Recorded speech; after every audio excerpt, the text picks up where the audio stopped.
Hey, it's First Attack 2022 here in San Juan, Puerto Rico. Thanks to everybody for tuning in. My name is Ultra David, and with me is going to be Logan Sama. We'll be looking at a top 8 that comprises some of the best players in the world.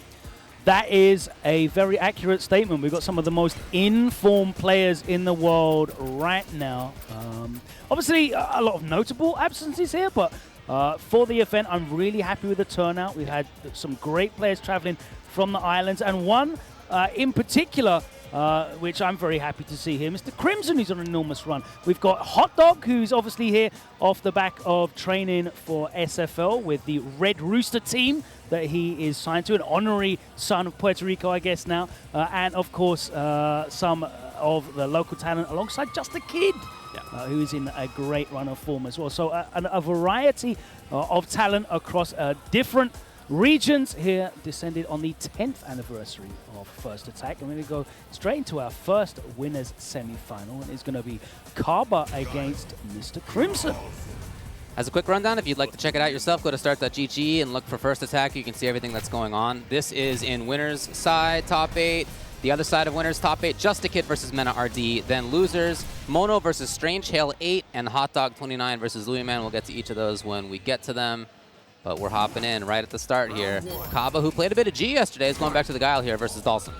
That's right. We saw how impressive the Guile was a combo breaker with that amazing run. It's from get to grand finals, going back to that, but the G was getting the work done. I'm not sure about the G pick here. Obviously, Crimson has a G of his own, so he's going to be very much aware of that. But he's going to have a lot of experience in this matchup as well. Sure. Akainu, one of his training partners, one of the best Gs out there in Europe. Yeah, and on the other side, of course, Caba gets to play against Louis Man Dhalsim all the time as well. So these are two people who certainly know the character matchup. Nice punish on that slide. Great use of the V reversal to completely remove the equalizing effect of that V trigger. And say that, and we've got loops on screen, so that is also the big equalizer. Of course, Dhalsim, one of the most dangerous offensive characters in the game, as strange as that is for me to say. It's true. It's corner control just like that for Crimson. On reaction, overhead low, will he take either one? No, very safe. Underneath. Crimson is so good at utilizing that medium kick as a control tool. He will not spam it. He's using it just to see exactly how you're going to try and traverse it. And he is so good at coming up with responses to your reactions to that. Of course, he's given up a lot of frame advantage, but at that range, it doesn't really matter. In now is Caba, trying it out just a little bit. Another chance. Nice defense, block in, doesn't go for a punish, instead drill plus frames, goes for a bit of chip himself. That dashes out and punishes with a medium kick. Looking for a knockdown with that EX. Not coming. Too far away. Oh, it's a big chance though. Okay, again, a little bit too far away. It does require precise spacing. Yeah, you see Crimson holding onto that V gauge now as well, not activating, because he did have the life lead. I spoke too soon. There's the activation, the big leveler, and he can just hold back. Wait for that fire damage to build up. Oh my god! Interesting. From full screen. Yeah, I love that he just evaded that situation. It was plus frames after the V-trigger, so he just wanted to get out of there. Yeah, the hard read on a limb coming out, and it works out for him. Challenges with the button. Yeah, he's so good at mixing his defense up. Caba is really doing a good job of bulldogging his way in. As somebody who knows the matchup really well, you can tell he does. He's in and out at really, really precise ranges. Yeah, this trying it out. But he's oftentimes, as he is now, comfortable walking backwards too. He doesn't need to be moving forward all the time. Yeah, of course, I spoke about Crimson's experience in the matchup, but at the moment, I think Louis Man's top of the World Warrior here in Central America East. One of the preeminent Dhalsims in the region, so Caba's going to have a huge amount of experience here. He takes the first game, pushes him into the corner, and actually does manage to get Mr. Griffin to crack on defense, which is an achievement of its own. He's very, very composed, and you can see how calm and comfortable he always looks. Oh, yeah. Always dressed so well as well, isn't he? He looks like he's ready for a professional affair. He's here doing his job. He talked about players on the top of their game, and he's certainly one of them. This is a guy who got 7th at EVA not long ago. He got 1st at the mix-up not too long ago as well. Yeah. 1st at basically everything else he's been doing lately. Yeah, he got 1st in that Global Esports Tour event in Riyadh as well. That's right. A heap of top players, that some of which are featured here as well. You know, he's the reigning Red Bull Kumite London champ from last year. what's going to be that. Yeah, he was, I mean, going into EVO, he was hyped up as one of the favorites to win the whole thing. So definitely. And that's one of the cool things that I'm really enjoying right now, in that we get to experience these region versus region matchups. Having been sort of region locked with online only for so many years, now we can start to answer those questions about who is the best, whose style will be most beneficial in these matchups. Pretty exciting stuff. And Caba's been doing great too. He got second at Combo Breaker. He got 9th at CEO just outside. He's been doing well in the local warrior when he has entered. Yeah, had not such a great run at EVO though. It was a 49th place for him at EVO. Yeah, he went down really pretty early good, to but not Uzura, actually, who was sponsored to go out there by Kawano, the Ryu that kind of lit up Twitter. That's right, that's right, yeah. Oh yeah, he and Caba had a fantastic match. Yeah, sick. Remember he did the DP at the very end? Yeah. Caba looking extremely on point with some of these reactions here. Yeah, he's making a lot of accurate reads as well, because obviously the threat of the teleport is there.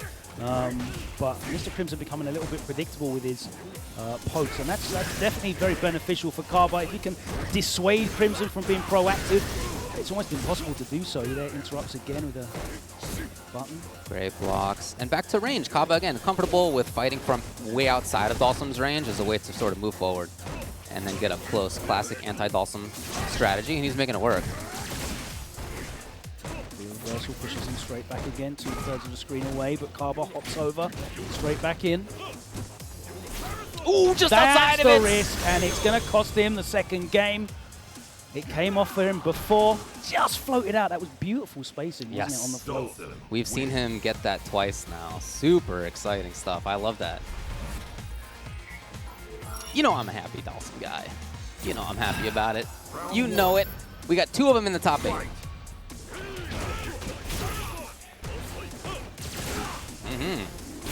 Okay. Nice reaction. Wow, that was actually an incredible reaction. Roundhouse slide, slow to start. Definitely not Guile sweep anyway. Again, looking to bait something out of that float. Caba changes, again sliding to the activation. A lot of pressure, keeping him in that fire. You can see that health peeling off. Okay, finally the risk comes out. Nice. Oh. Expert spacing from Caba and awareness with a sweep, and again it reacts to a drill. And Crimson becoming a little bit too obvious with these yoga drills. The spacing on them is always on point for plus frames, but Caba with the charge, able to get that flash kick down. Ooh, sick little combo from the full screen. Strong range right there for Crimson. Yes, he can get the bounce. Yeah, and another. Oh my god, that's so much damage. Again, the EX flash kick read works. If that had been blocked, that might have been the end of the round. But making some good reads, and again. No more EX for that kind of thing, though. Crimson a little late on the Fierce.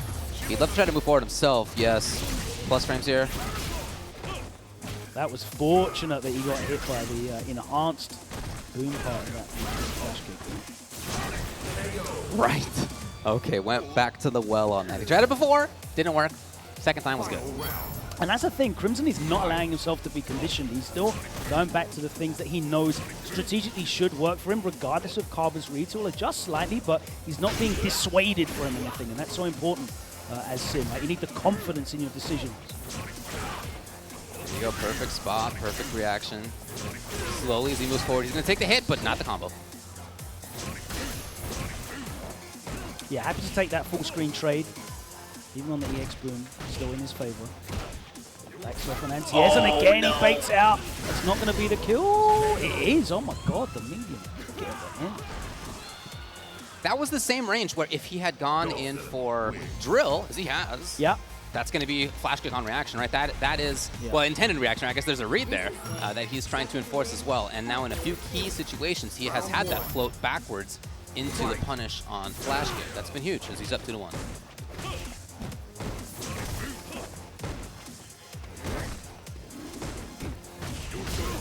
Just been able to put that doubt in Caba's head, making him just wait a split second longer to see him that start up on the animation of the drill rather than, oh, there you go. That was last minute. The foot was literally on his ankle. And that's kind of the time that he's going to be forced to go through. But that pressure, of course, allows other things to open up. There's the crush counter, though. He's going to get the sweep into the knockdown. Reversal gets him out of the flames, and that's a big deal. Offensive view reversal for free there on the roundhouse. Catches him out, still alive though. The defense from Crimson blocking it out, not enough. If that roundhouse had started up just a little bit faster, that was a crush into business, but not quite there.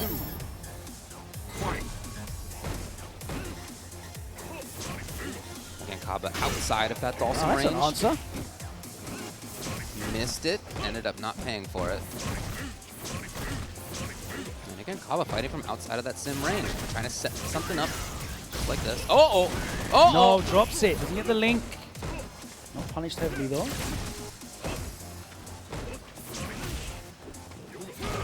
Oh, that's a float. Yes. Again, guaranteed in that situation. Here, oh boy, it could have been good for Caba. It is instead Crimson's opportunity. Caba does have the life lead, but Crimson's got that V trigger, and yeah, he's going to just keep him there. Boy. That's a life lead already. Starts to build back the gray life. V reversal in. A little bit too far in is Caba suddenly. Yeah, Caba's just chasing that gray life. He really wants to take it off, and he does. Finally, Crimson off the meter. Why not spend both if you're going to spend one? 3. Nice block. V shifts out. Caba's doing a tremendous job of preserving this life lead. Blocks the overhead. That Fierce could kill if it finds the hit. No whip punish that time on the slide. We saw him sweep those. By pixels? Will he go? He blocks. Tries the low. Tries it again. Oh my god. Oh! EX. He made the hard read. That Guile refreshes your air actions. He got to keep moving forward. It's match point, Mr. Crimson.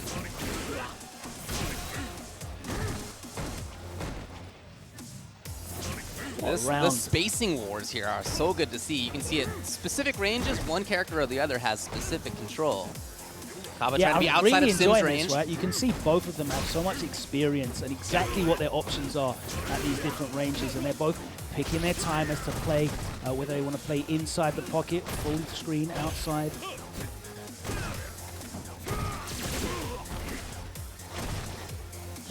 Back again, backs up, yeah. Yeah, this is the idea. He has seen Crimson steal turns like that in the roundhouse there. Caba scheming to try to get the corner. No longer corner. Okay, back. Yes, takes the opportunity. On reaction, Caba's in. Plus frames here. Doesn't Not take his time. Ooh, Crimson is concerned about a flash kick in that situation, and Caba's going to take it. And we are going to a final 5th game. Again, Crimson looks completely nonplussed. Yeah, the thumbs up afterward. Good job. That was cool. Good work. What a sensational display of character mastery from both of these two. Yeah, just keep your eye on that medium and medium, the medium kick, medium punch for Sim. Outside of that range, you can see Guile can set things up. Inside of that range, it's Dhalsim's control a little bit closer in. Guile has control again. Yeah, just creeping in and getting that clash for us. Beautiful. A little too close, not a big deal. Take that trade again. He's got a huge life lead here. He's going to hold on to this V gauge. V reversal if he needs it. Oh, okay. Match point yet again, Mr. Crimson. Round 2. Fight. He's so good at identifying when you are wanting to just creep in behind that medium kick. Yeah, when you're tired of standing in that spot, taking the gray life or the hits. Puts you straight into a 50-50 high-low for the round as well, due to that fire damage.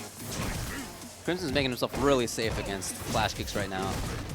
Really scoping that stuff out. Caba hunting for crush, it's not there. Time to anti-air. Nice with punish. Beautiful. Caba's in. Crimson's defense, you talked it up, it's looking strong.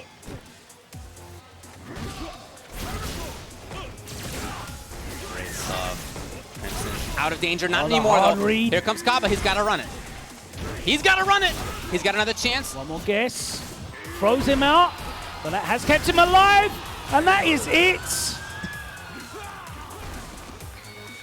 Crimson the V reversal took the stun off. It did. And the throw would have stunned him. You're right. And then Crimson with the Yabara with his button into EX just in case. On block.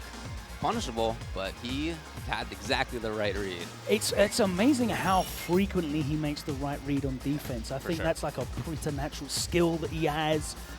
Just so much experience with this character, so much work that he's put in, but he's so good at utilizing these limited options that Sim has. You have to be right.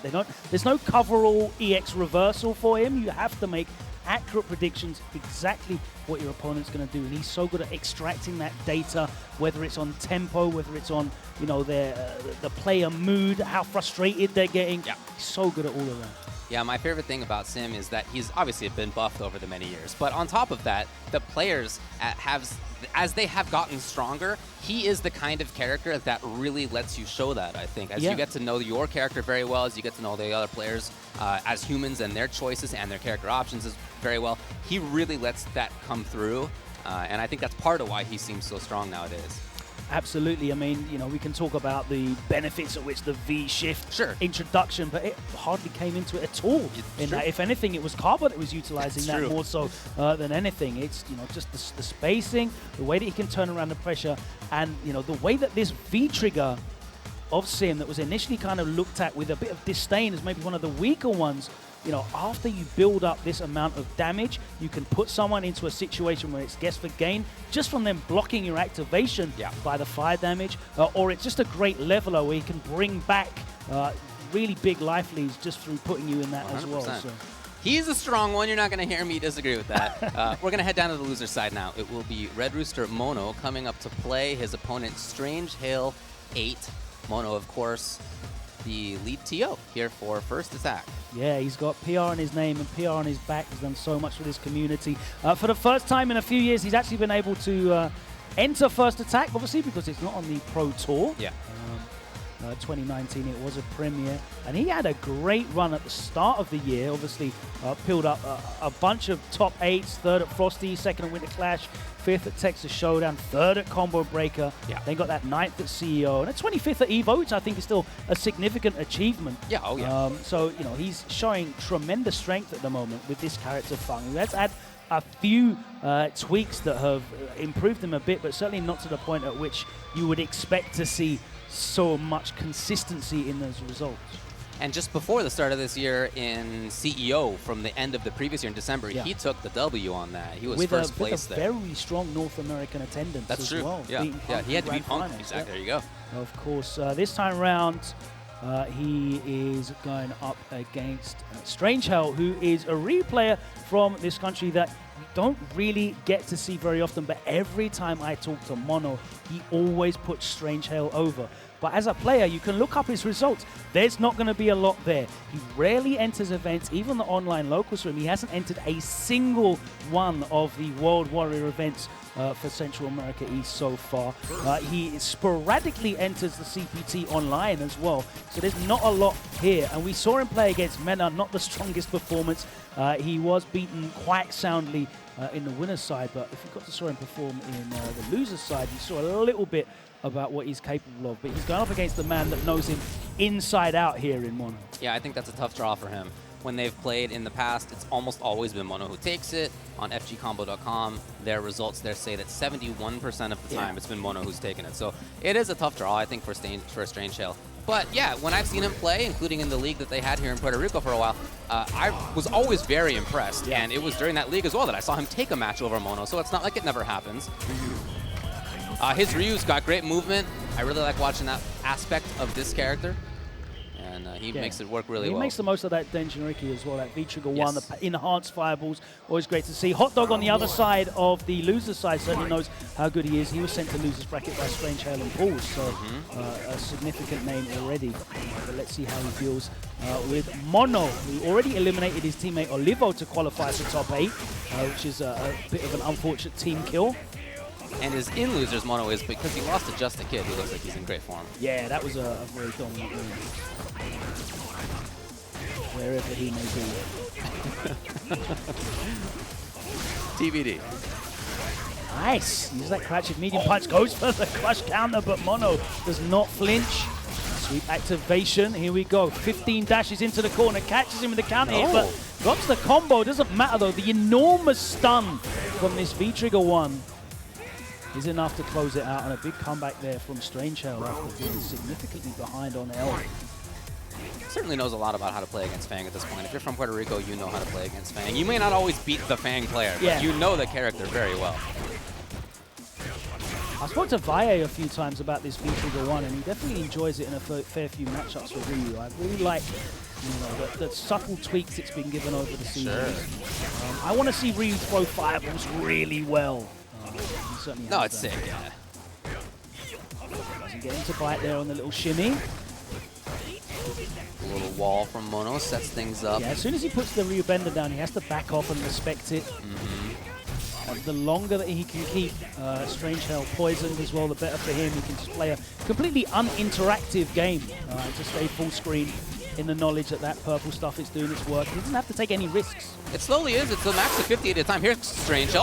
Okay! Oh, we saw him qualify for top 8 with exactly the same thing yesterday. In your face, Tatsu to bait the throw out. Of course, chases down the V-shift as well now also.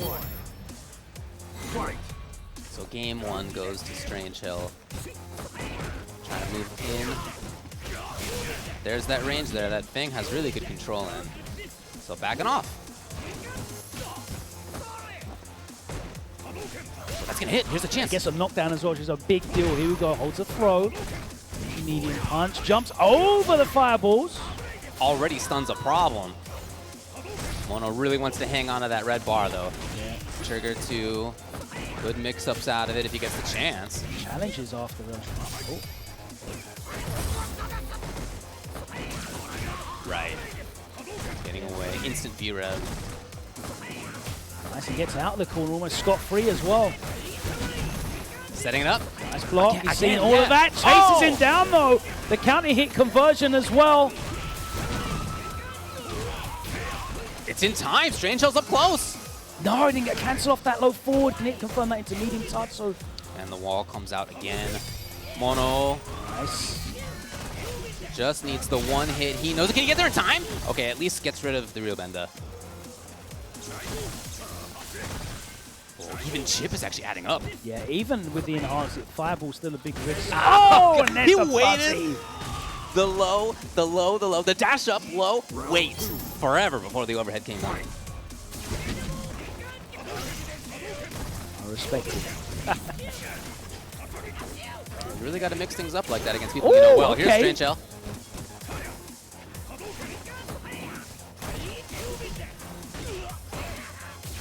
Oh, knockdown for Strange Hell. He tries it out. Oh no, just blocks. Again, he's got the perfect angle to get over that Nishikyu. It's like I think Mono's trying to read for anti-air, but he's getting got. He went for the meaty throw. The V-shift was there, and that's exactly what that's for to beat. He would have got the stun. That's what he's looking for.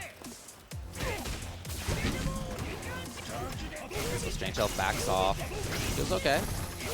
Huge life lead. Nice, and again, there's the risk of that fireball.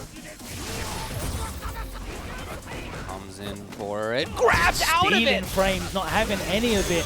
EX for Strange Hell.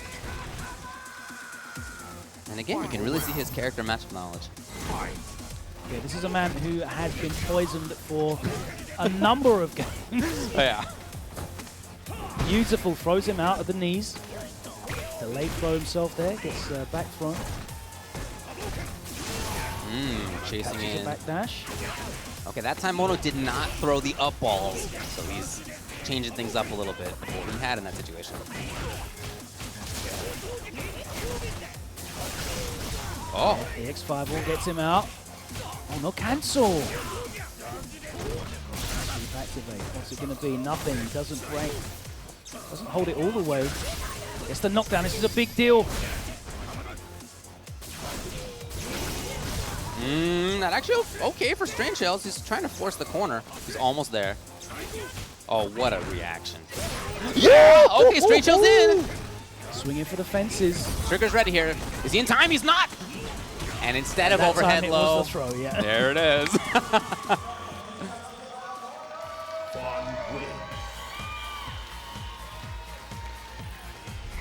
Full house here today in the Puerto Rico Convention Center for Final Sunday. Of course, cheering on Mono on the stage, such a well-loved figure in the community.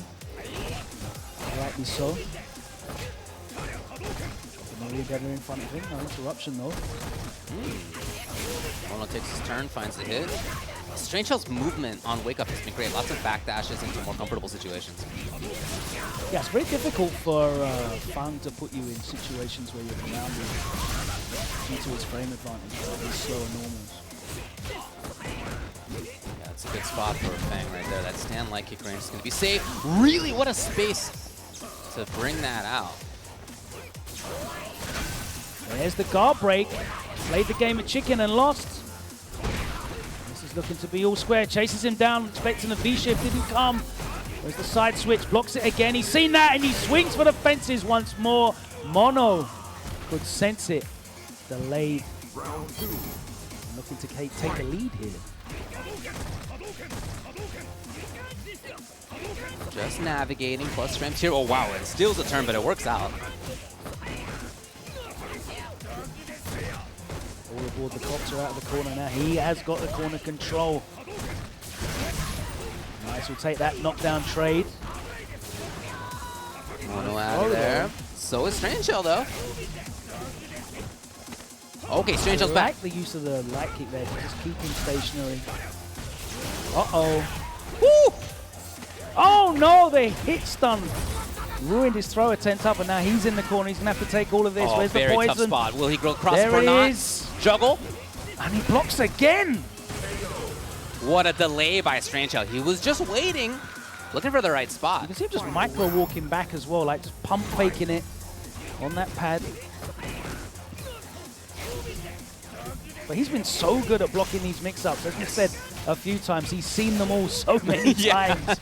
He knows what's on the menu. He's eaten at this restaurant before. And this is a guy in Mono who is not just a F.A.N.G user, but he's one of the developers of a lot of F.A.N.G technology.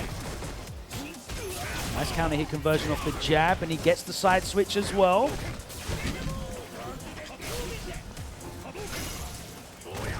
No attempt on it. Yeah, I'm surprised not to see it. And I guess maybe that's some of the trepidation in terms of getting caught out by the Nishikyu and switching to the crouch fierce perhaps sometimes. Sweet. Oh boy, it was a chance on whip there, but Strange Shell a little too far. Here's a hit. Catch him. Trying to chase, get in the corner. He's in, there's a little bit of trigger time left. He can set up mix-ups. I think he was looking for that. Another chance though, he follows up, and on the last hit of it, Mono is gonna find the kill. Goes up 2-1. F.A.N.G win. Yeah, nice escape from the corner, but as you said, looked like Mono was chasing it down. Didn't matter, managed to maintain the pressure and close out that third game to go 2-1 up here in losers.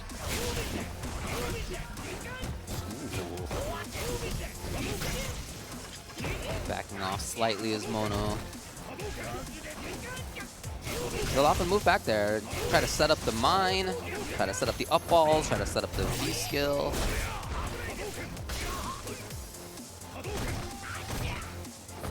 He's playing pretty patiently in that spot.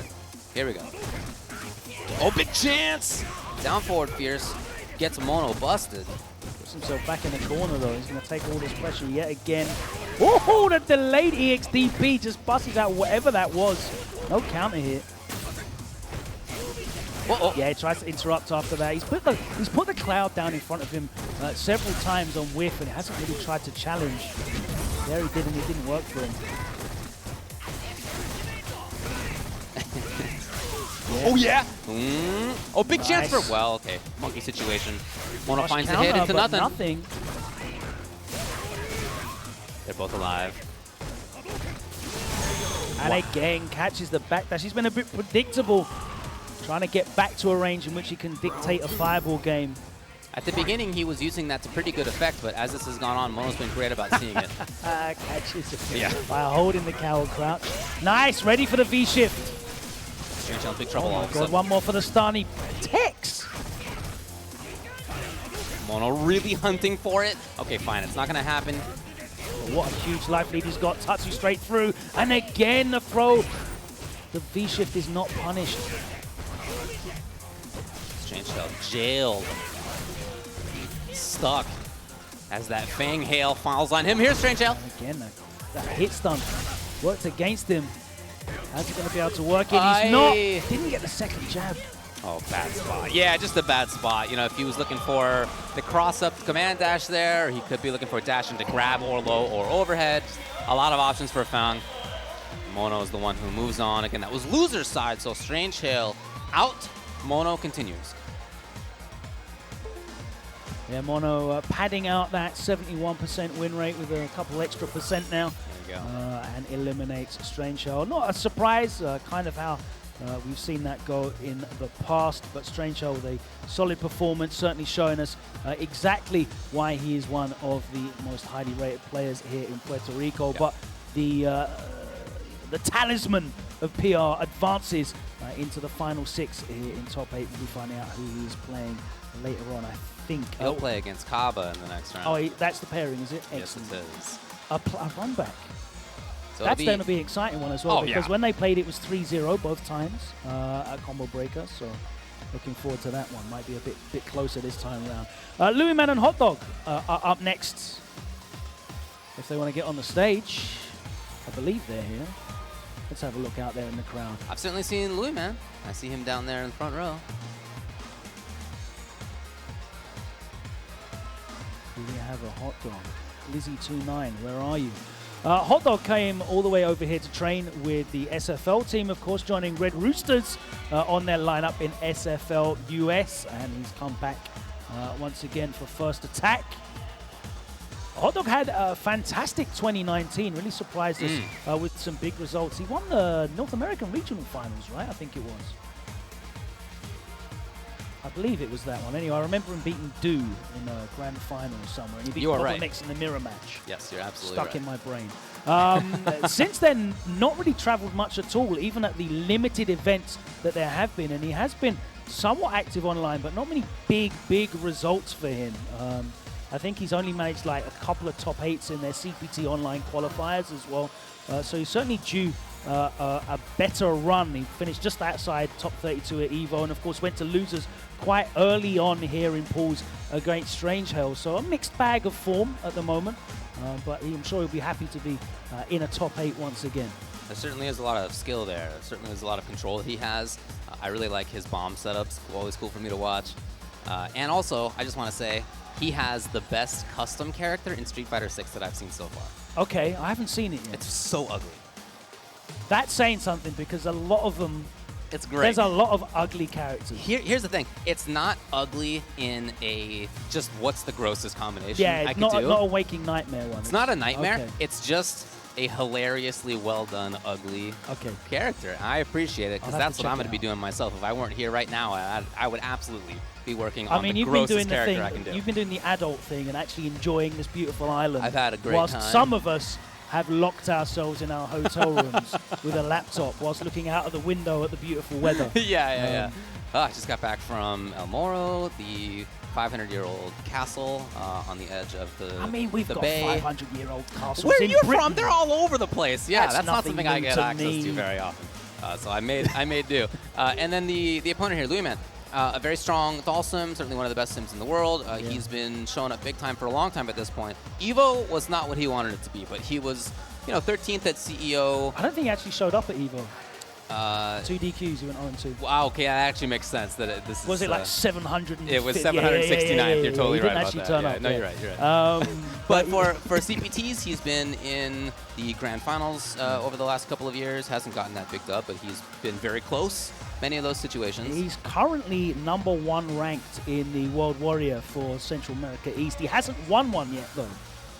Hey, it's an overtime thing. So he's very consistent, but hasn't got the W. That's one of the great things about the World Warrior program, is that if you are that consistent player, this is your chance to qualify. I like that format way better than the one and done online qualifiers. I'm with you too. If next year comes around and we go back to a combination system of offline online, I hope they keep the World Warrior, and then the rest is just online events, and we lose this one and done. It would be fine with me. Absolutely, we are aligned on that one.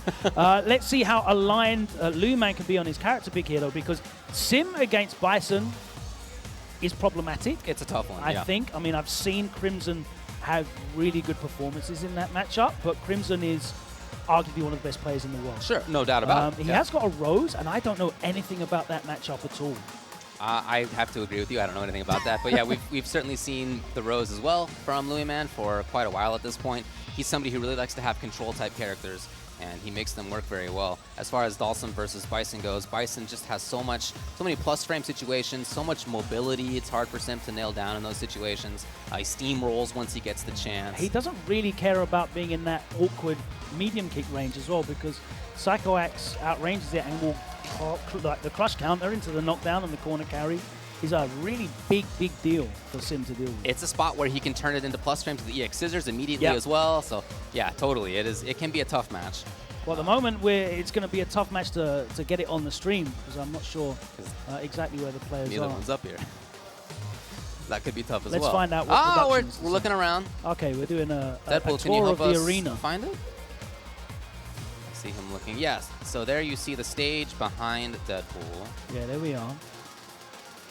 That's the cosplay area. And they've been running contests, taking photos, all that good stuff. Yeah, one cool thing about First Attack is that there's always a lot of stuff going on here. It's not just a fighting game tournament. There's also other games here always. There's League. There was a Pokemon Unite, which I think is actually happening right now. Next to us yeah, as Valorant. well yesterday. Yep. So there's a lot of other stuff happening here.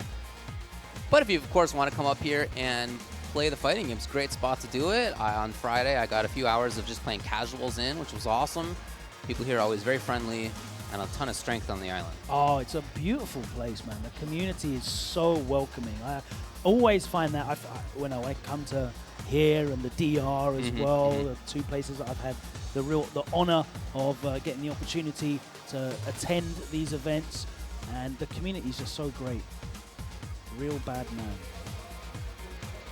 That's Vegeta, by the way. He wears that. I know that from the lore. I've seen it on Twitter. Okay. Yeah, that's your... Yeah. I haven't even seen that. Thank you. Bandy Tag has shown There up he with is! Let's make some noise for Hot Dog! Woo! He actually had to stop and chat with people. Man of the people, of course. Absolutely. You can see some of the cases for PCs up here on the stage as well. There's some beautiful ones. Yeah, the whole Street Fighter V tournament's been run on PC, by the way, without any kind of hitches or drawbacks. Oh, that's good to hear. It's run perfectly smooth. So you gonna sit down? That's cool. Shout out to the team. Have a good time out there, Hotdog29. Hope you're having a good day. Hot Dog, you're up to play, bro. Just so you know. Yeah, we're talking to you. That's right. And those lovely Adidas Bait Street Fighter collab sneakers that you're wearing. Hey, okay. Louis coming up to the stage. Hot Dog making his way out to the stages. There he is. Look, there's a lot of stuff to do in Puerto Rico. There is. There's a lot of stuff to do. Fighting games, just one of them. They are something so great, but also so is enjoying this beautiful island. Absolutely, yeah. I went snorkeling. I went to a book museum with... A book museum? Yes, with documents from 1493. Wonderful. It was actually super sick. The year after Columbus. It was actually, the document was a signed and sealed document from King Ferdinand and Queen Isabella providing materials for that dude's ships. Cool glasses. Or maybe 2 glasses? What are you doing there? How many pairs of glasses does he have on? Has he got clip-ons on the front? I think maybe. It's got the anti-glare tech built in. Not so for Louis, man. Have you ever been to the... You're not a glasses man, are you? I am a glasses man, yeah. Contacts now, though. Well, sure. Right now I do have them, yeah. Samesies. Yeah. I don't know if you have them in America. Do you ever go to the movie theater and it's a 3D thing, but you've got your glasses on, so they have the clip-on ones at the front? Yeah, I've only had those once. I've only seen those once. Typically, I just gotta suffer with the extra ones on top. I'll double up. That can't be fun. Oh, no, not great. All right, so character pick. It is going to be Sim. I love this Sim costume as well. Forgot it was in the game until I saw Louis using it yesterday. But here he is. Yeah. There you go. Oh, sweet intro. Nice. Hotdog29, Louis again, we are in loser's side. Both of them actually sent down to losers before the top 16, so they've had a pretty long battle already. Nice backdashes and baits out the scissors. Movement and trying to maintain your own pressure is a huge part of getting the W here as Dhalsim. Of course, easier said than done, but regular zoning is not going to be it. Yeah, I think the thing that you're seeing Luiman do here as well is really trying to control the spacing by any means that he can. That backdash is definitely being something, but he is cornering himself. And again, you see the backdash yes. again. Yeah, he just wants to stay out of range, but he is cornering himself. V reversal, nice and early. Look at the gray life on Hotdog side. That's plus. Any overheader low would be 200 damage. So. Nice, the Guile. Back throw. Is it going to be slide activate? There it is. V reversal again. Doesn't want anything to do with this command grab. Uh-oh. Yeah, it's tough. Okay, what a read. It's the second time he's done Guile on wake up now. Oh!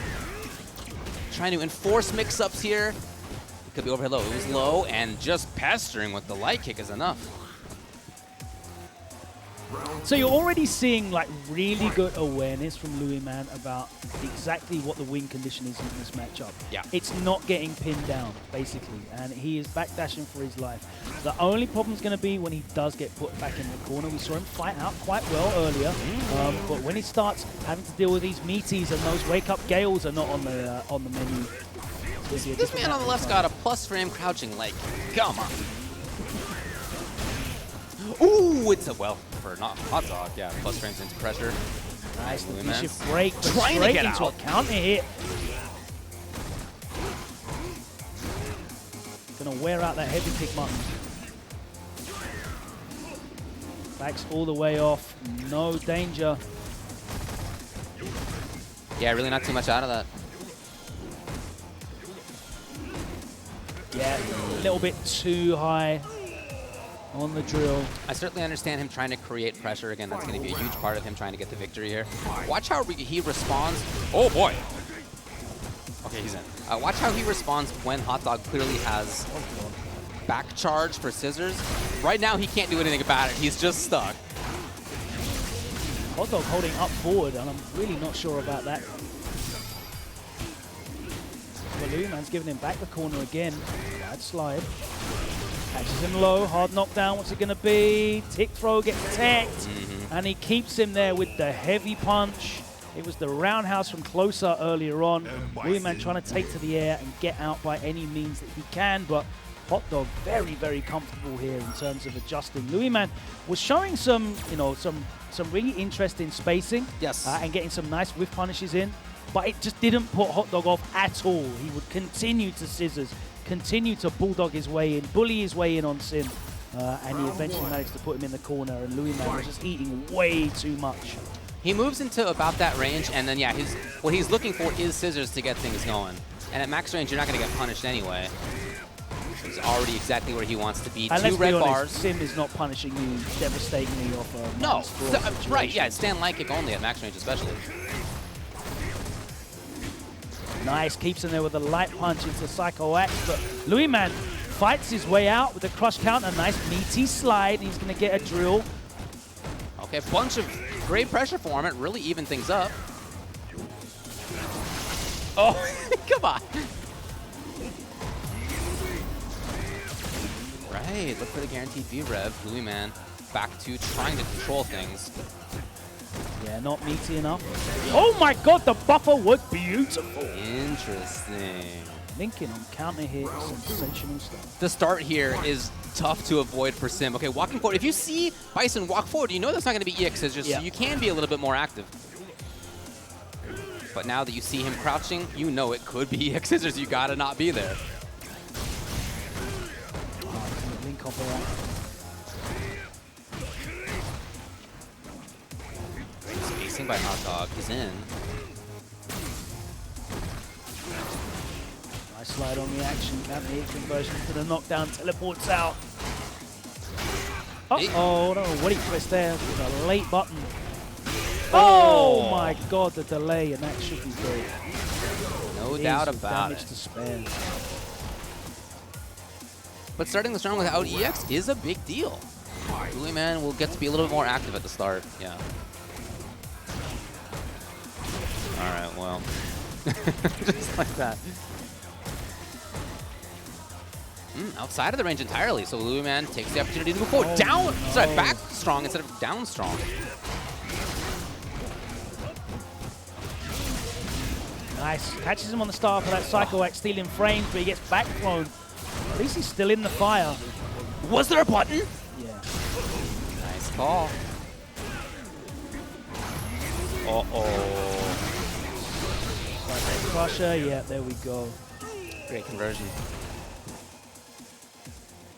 And even when he doesn't have meter, he's going for the heavy scissors at that range and still getting in anyway. Yep. Because as I said, the minus, like, who cares about Dhalsim punish there? Yeah, and there's a range where Dhalsim, outside of things like stand light kick and back medium kick, just doesn't really have that much to say. I mean, all of his buttons are going to be minimum 9 frames at that range, and that's, you know, it's hard to contend with somebody like Bison at that spot. You want to see a character change, or is he just taking a moment to just reconfigure his approach? As we mentioned, he does have a Rose. I don't know if he feels this is a good potential matchup for it. Maybe not. I guess not. The power of the costume change. I have been a little surprised at some of his situations where he's used V-trigger rather than holding on to the red bars for V-reversal or V-shift escaping situations. He's been put in the corner so often that that seems like it might be valuable, but he's made different choices.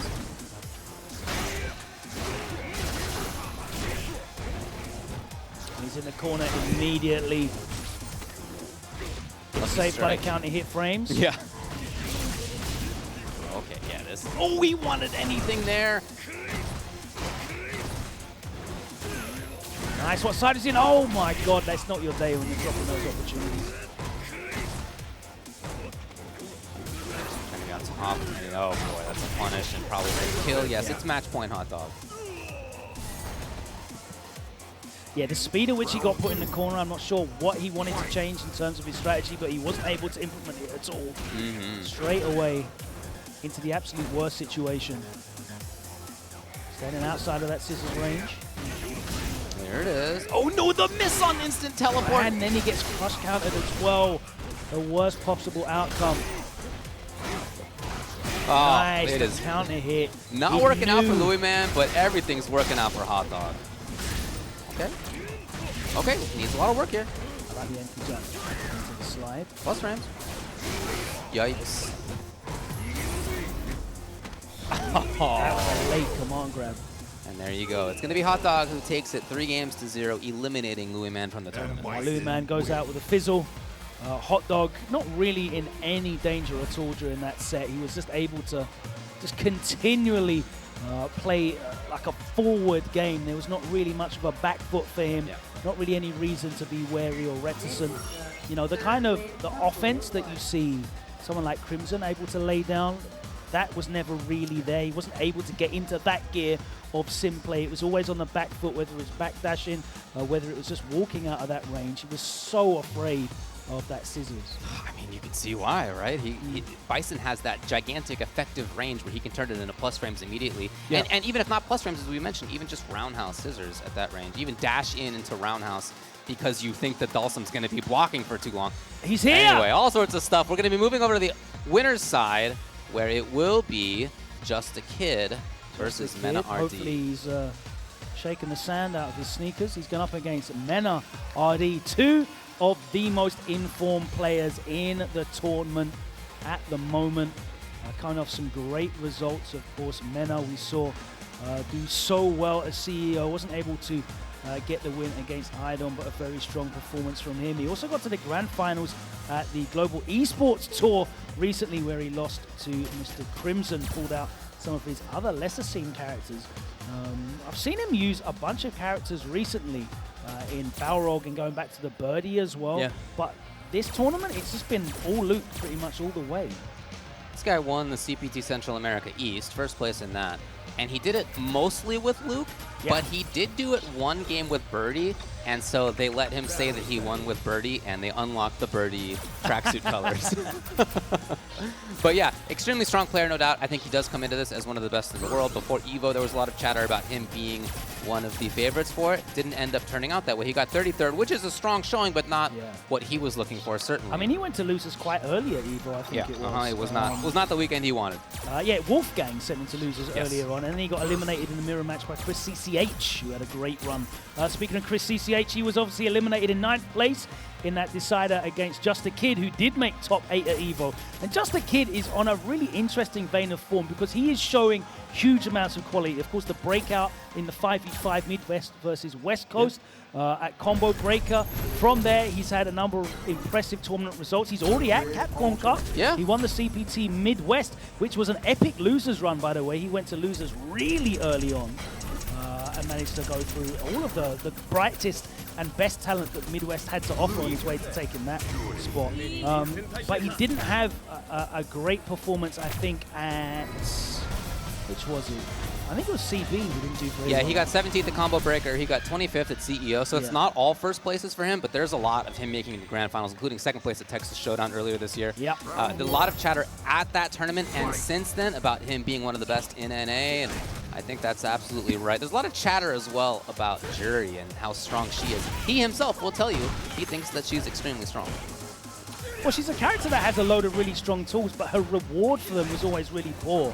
But some of the changes that she had, the quality of life changes, she's got new counter hit links that she can do. She's got that great standing fierce buffer now that she can really use to whiff punish or just fling out there as a buffer as well. And she... Okay. Wow. What a round one. As we're talking about the characters, Justakid absolutely just blows through. On top of that, she can, after light pinwheel, have a great standing reset situation. So legit. And that means that she doesn't need to charge up her specials as much as before, because she can just be playing this excellent strike throw game. Nice punish on that as well. She's got 2 excellent EX moves as well that she can just throw out. She's got tremendous answers to projectiles. One of the few characters that still has first frame projectile invincibility. I like him using that. I really like the Luke's using this V-skill too. It's such a great tool when you pair it with his incredible corner game that he has already.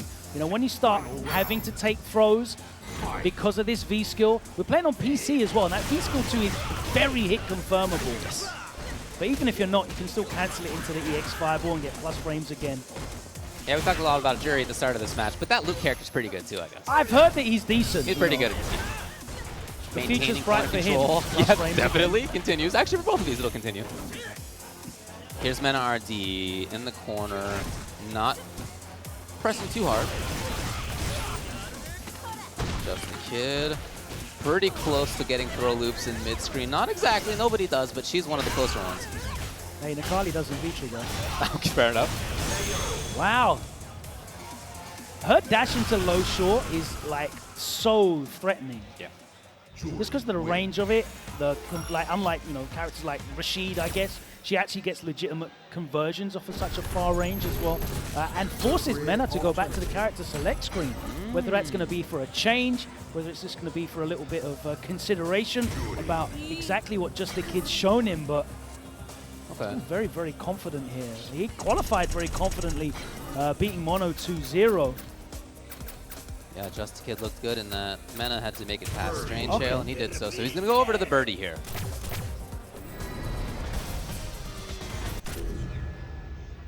And I'm going to hold my hands up here and say this is a matchup that I have not seen hardly any at all. Yeah, I don't know, dude. But I really like that he's kept birdie in his wheelhouse. He's still... MenaRD can use him in such a way that is still effective. He's got Mags in his region though, right? So he's going to Justakid will know him, yeah, for sure. Really well averse to this matchup. Nice. Ooh. Speaking of roundhouse, huh? The button? Easy to forget that Birdie has got one of the best corner games in Street Fighter 5 still. Justakid out of there, trying to set things up. No, MenaRD again shutting down. Great jump timing. Makes the hard read. Dashes straight into the hanging chain, into Oki. Justakid really just waited it out, did not want to challenge there. If he blocks one more, he's going to get, well, he's about to get got. Oh, man, what a round this is for Mena. Alive. Overhead will do it. Activation on that EX, it's so quick. And there's the trade. Saw the gap, pressed the jab, all he needed. That's much more like it from Mena. Just so much about him finding the right spot on screen and harassing with his excellent buttons. Delay on that. Here's There's so many right spots on screen for Birdie though, right? Like his normals are so good at controlling space. And Juri's projectile is certainly not something to dissuade Birdie from playing that game. We saw the great answer of the bullhorn there. Will confirm from Justakid. Gonna get pretty good damage. Oh, yeah. Beautiful stuff. Yeah, that is definitely punishable. But the upside of that for Mena is that if he finds the hit, oh my god! If he finds the hit, he's got a super. Why would you press roundhouse in that situation? That is an insane read. She lives. The best she's in trouble. Oh my god! That was so delayed as well. Just blocks it all out. It's fine. MenaRD hunting for one hit. Here's the can. On setup. She's got the V-skill loaded. Oh, wow. Reading jump, I suppose. Final round. Fight. Punish, yeah, there we go, into the good Oki.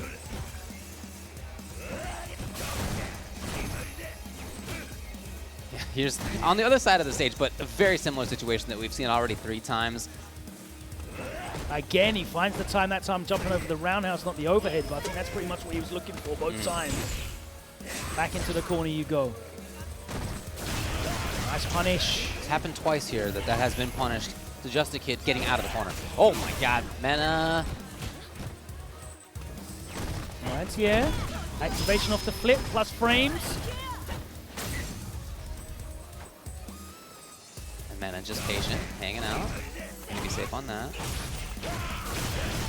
Just get in. Oh boy. Mena would love to be in trigger. Easier said than done right here. Justakid not giving him easy spots. Charging up 2. There's all 3 of them. So he can play at this mid-range now. Can't be too predictable because I'm sure that bullhorn is charged up. On reaction, very nice. There was a V-skill, I think, on Justakid's side. Oh, big hit. Here's Justakid. Chases him down, and that's going to be the second game. A great turnaround from Justakid after a mauling first round with that birdie. He found his ranges. He was able to set the pace. As soon as he gets those charges up, it does certainly change the pace of that matchup. Yeah. So back to character selected again. You know, Mena's got a whole wheelhouse. We have not seen the only 2 on up his sleeve. Back to Luke, though? Okay, and very quickly so. Into that V-skill 2.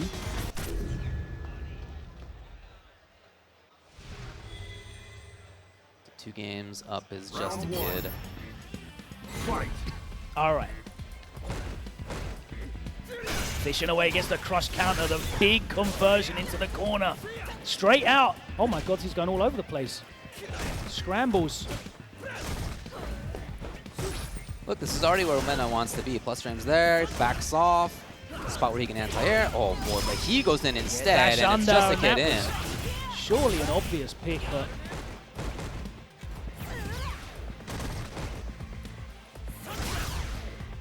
V-trigger allowed him to get away with that double hit medium kick on block. The fear of the cancel. Nice jab interruption. Working on super as well. Justakid in control. Knee strings nice and tight. Looking for that activation. He gets it though off the Sandblaster.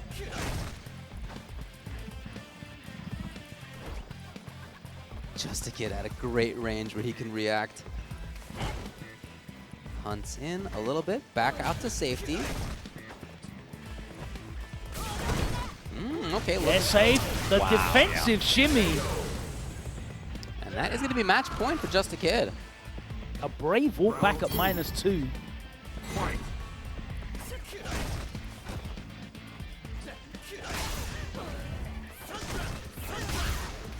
MenaRD maybe looking more for Nice fireball macro games. walk for the cross cut. Looking for the hit confirms. And here he is. He's got the full-on corner, but he's been in this situation before just to get out of it. Low straight through that V-Skill too. No throw hit mix up for you. So Mena trying to be patient there in the corner, but he is stuck. Justakid at a great range for anti-airing, great range for trying to get the whiff punish. No, medium kick. Here he is.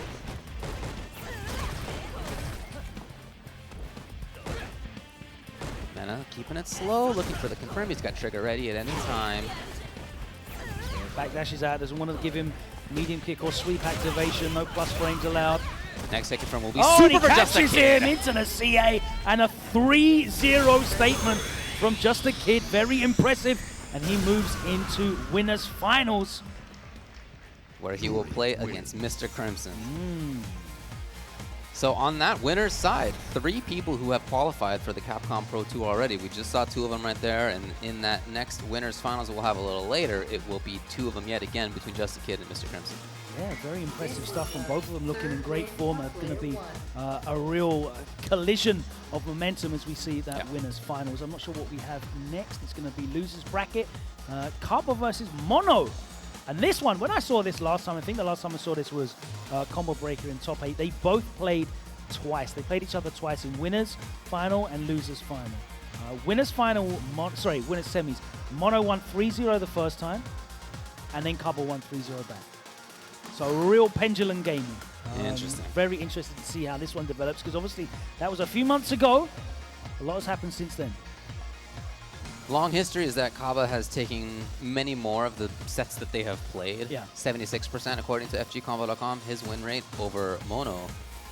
And in recent times, you know, he's had control. He's won some of these sets. Blink Esports, Battleground, he won. MetaView Monday they played, he won. Blink Esports Battleground before that, he won.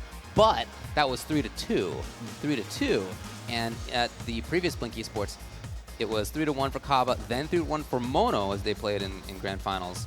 And before that, it was 3-1 for Caba as well. So it seems although very difficult to predict actually. Exactly, yeah. Even though historically there's this long 76%, in terms of any individual match, it's going to be close. Or not close at all. Or a blow up, but maybe that's a blow up for the other fellow. What we're telling you at home is we have no idea. I don't know what's going to happen. Caba would definitely be benefiting at the moment if we were running a traditional CPT format, because he's had some really good finishes in tournament. Obviously, that second at Combo Breaker would have been a lot of points in the traditional format, but as it stands, wasn't able to get the W in a CPT. He's only 10th in the World Warrior after 3 events that he has actually entered as well. So not converting into this online era, but here he is again on the main stage.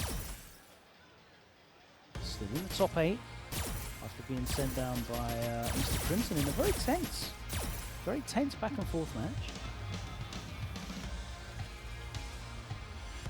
I remember in, I believe it was 2018, he got first place at first attack, and your reward for getting first place was that you get to play against Mono in a set afterwards. Oh yes, he always used the challenge. He always used the challenge. Yeah, and that was a good set. It was close when they played after that, but you know, it is hard to be the TO and also to be a competitor at the same time. It's hard for most people, but Mono seems to make it look so easy. Well, I mean, look, he's in this top 8 still. He's minimum 5th. But, you know, he's the guy who has been able, as we've rattled off his recent wins / top 8s and entries into grand finals and losers finals and the like. So he's got a great year. So far, he's trying to keep it going. Yeah, super consistent in terms of his top 8 appearances, but not many wins since obviously that big CEO result. Yep. He's going to want to push as far as he can in this. Anything that, you know, delays him having to go back to work, I guess. There's a brief respite from him from answering everybody's questions about the event. He can just focus on what he loves doing, which is poisoning people from full screen. Guile for Caba. I really enjoy watching this matchup because I think like if F.A.N.G can start actually playing a non-interactive game and really rely on the poison, it's very difficult for Guile. As many of Guile's matchups are, I think that's true for both these characters. They have very specific spots on screen where one is good and the other one struggles, and then a little bit forward or backwards from that, it's the other one who has control. So it's going to be super important to see who gets those spots on screen. Yeah, Guile a very different character now to when he was one of the best rushdown characters in Street Fighter 5.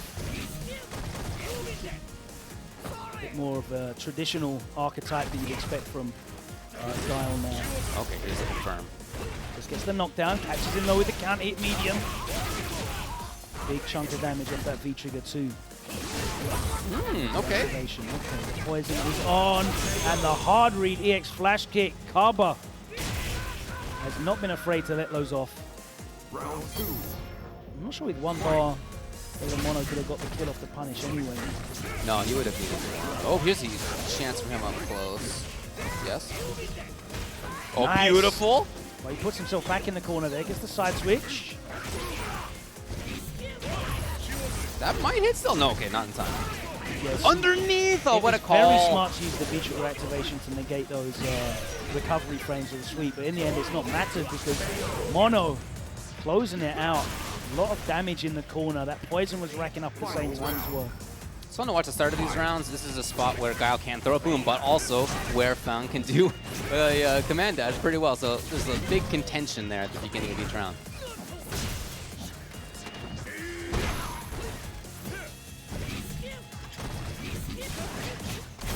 Oh no! Great corner carry as well. Keeps him there. Yeah, the stun is mounting. Caba taking the hit. The reversal gets rid of the stun and also the poison, which is very important. Jumps out. Into a crush counter, but Caba doesn't take the bait. There was no tech there, and he's got the corner control. Yeah, he was really just giving that sweep activate to Mono right there with his down back. Nice trade. The knockdown, well worth it. Catches him though with a counter hit, double knee. Oh, he went for the The light reset! And Caba that time telegraphed. Mono knew what to expect. Yeah, and that maybe makes sense to look for that after that unexpected standing reset right there. More commonly, he'll go for the knockdown right there, but he just wanted to be very fast.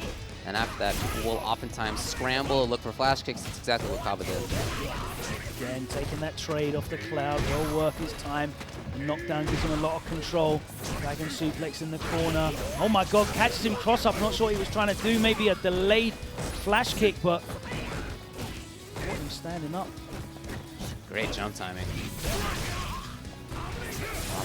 Oh, nice! Yeah. Full on punish. A real there? punish, yeah. Yes.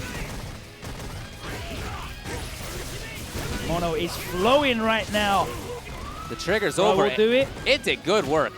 Nice jab. That was such a good jab interruption. Woo! Delay. It's not enough yet. Grab is gonna do it. Look at Caba. What a battle back. Mono rocking back on his chair. Exciting stuff here. Big comeback from Caba there. Spends the bar to get through. The poison is down. Hey. Wow, worked out for Mono. That was a nice conversion. Good awareness. No chase down on the V-shift in the corner. That one was blue, not purple, so should have been able to react to it. And again, baits out the EX flash kick. Yeah, so commonly Mono will keep moving right there. Caba back to the well. Water this time.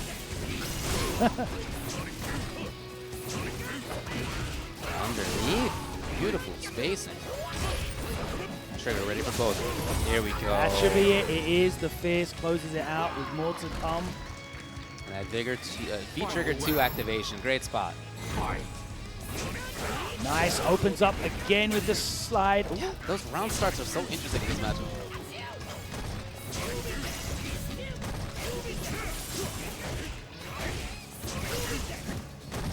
Back and forth. Chance for pressure. Okay, chase. No! No, crash and medium would have probably reached. The well is drying. There he goes. Oh, the shield was already passed. So that's okay. Trying to move past a boom was Mono here. He needs a lot of work. He does have trigger, though.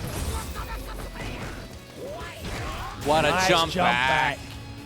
Yeah, as F.A.N.G does that stand around house, he is there for a while. It's a nice button versus Guile, a 4-frame character who can't immediately challenge after as 3-framers can. So going to it makes a lot of sense, but Caba had the right read.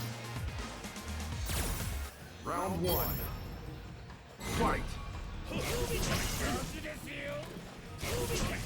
He's not being dissuaded from that round start Sonic Boom. No. Nice with punish. Some funky timings right there from Mono. Yeah, underneath. Oh, what a sweep. Almost cornered there was Caba. Mono being very, very active. Caba a lot more passive, and his patience has paid off for him because he managed to get his way out of the corner. Very fortuitous for him. Now he is on the attack. Mono stuck here. Okay, finally. Yeah, he waited. That's what he wanted. That's what he wanted before when he got caught. Fortunately for F.A.N.G, he uses up a huge chunk of that trigger every time he goes for the up balls. And then Caba, I think that was one of the first just regular jump forwards we've seen out of Mono. Maybe not a great sign from him. Round 2. Fight.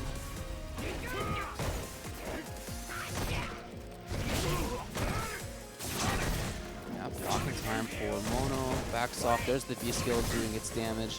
A little bit at a time, up to 50. Oh, hit though! Nice, What and he gets the link. Oh no! You need back charge for that, and it's tough to get after that dash.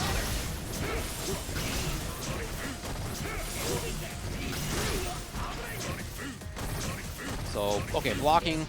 Using the actual backwards block movement of those booms to put himself at a stronger spot was Mono. I really like that choice. Oh. Using the Soba underneath the activation attempt. But trying to deny all these potential activation opportunities. Okay. Here we go, though. Mono finds it. Oh, no! It would have been sick. Dashing forward suddenly after so much time spent moving backwards, patient, as you said. Suddenly, the forward movement really caught Mono off guard. Yeah, completely off tempo. Mono wasn't able to deal with that. Round 1. Set game. Fight. Just walks underneath, gets the sweep. Oh, here's that back and forth. Punish, lovely. Neutral jump catches him though. And a big punish, a huge life lead, the back throw. And this is all Caba so far. Almost has V-trigger, he has it now off that crush counter. Gonna activate. There we go. Yeah. Reversal, nice move.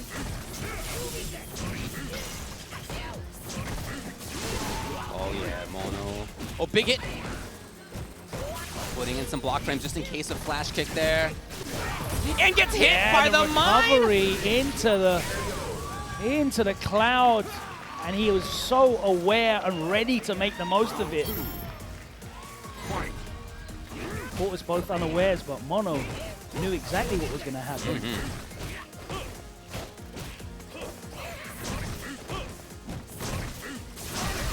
Caba doing a really good job right there of not being obvious about his spacings. Here he is in pressure, a little too close.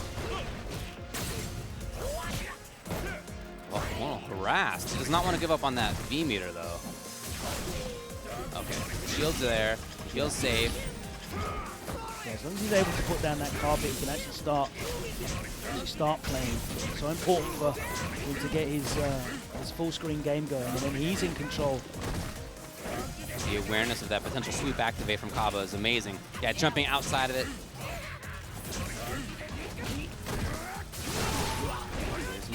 Oh boy, it's a big opportunity for him. And he's gonna try to set things up. There's no EX on Caba's side.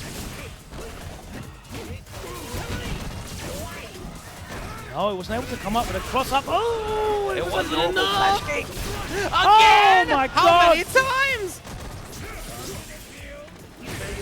The air-to-air. Oh. I didn't know which character would reel back in death and which in victory. It's match point here for Caba. Again, the jump forward has come rarely, and it's been anti-art each time.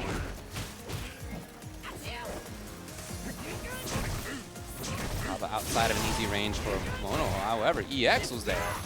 Nice conversion there as well. Keeps him in the corner, back into the cloud. Again, the conversion off the sweep. Ooh, yes, that's stun! Mono, is this gonna be enough? He needs that EX, that poison time, the poison time! You keep that combo as long as you can so that the poison itself adds to the damage. Ties it up, 2 games to 2. Beautiful stuff. Just really, really great awareness. I'm really enjoying watching these F.A.N.G mains make the most of these situational opportunities, the traps. Dash forward now? What an evolution of those choices. Counter hit conversion. Purple stuff is down.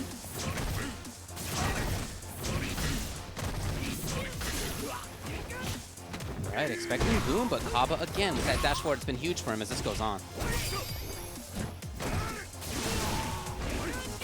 Right, here's Mono. Very similar situation. Again, there's no EX on Caba's side. If he gets hit, this is going to be stunned. No, it wasn't enough. He got hit on the way up, but not on the way down. Right? Oh, and again, straight into it, and it's gone into now set point for Mono. Has the well been poisoned? We'll see if there's any water down there.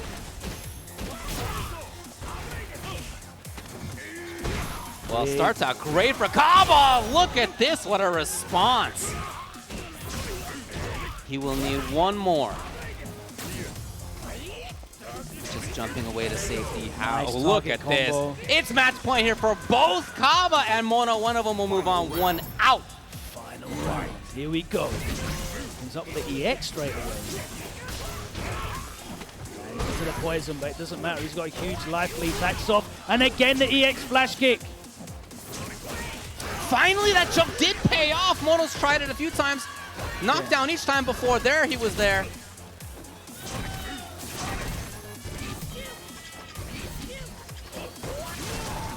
Be fine. No, really a button there on minus frames. He was right, though.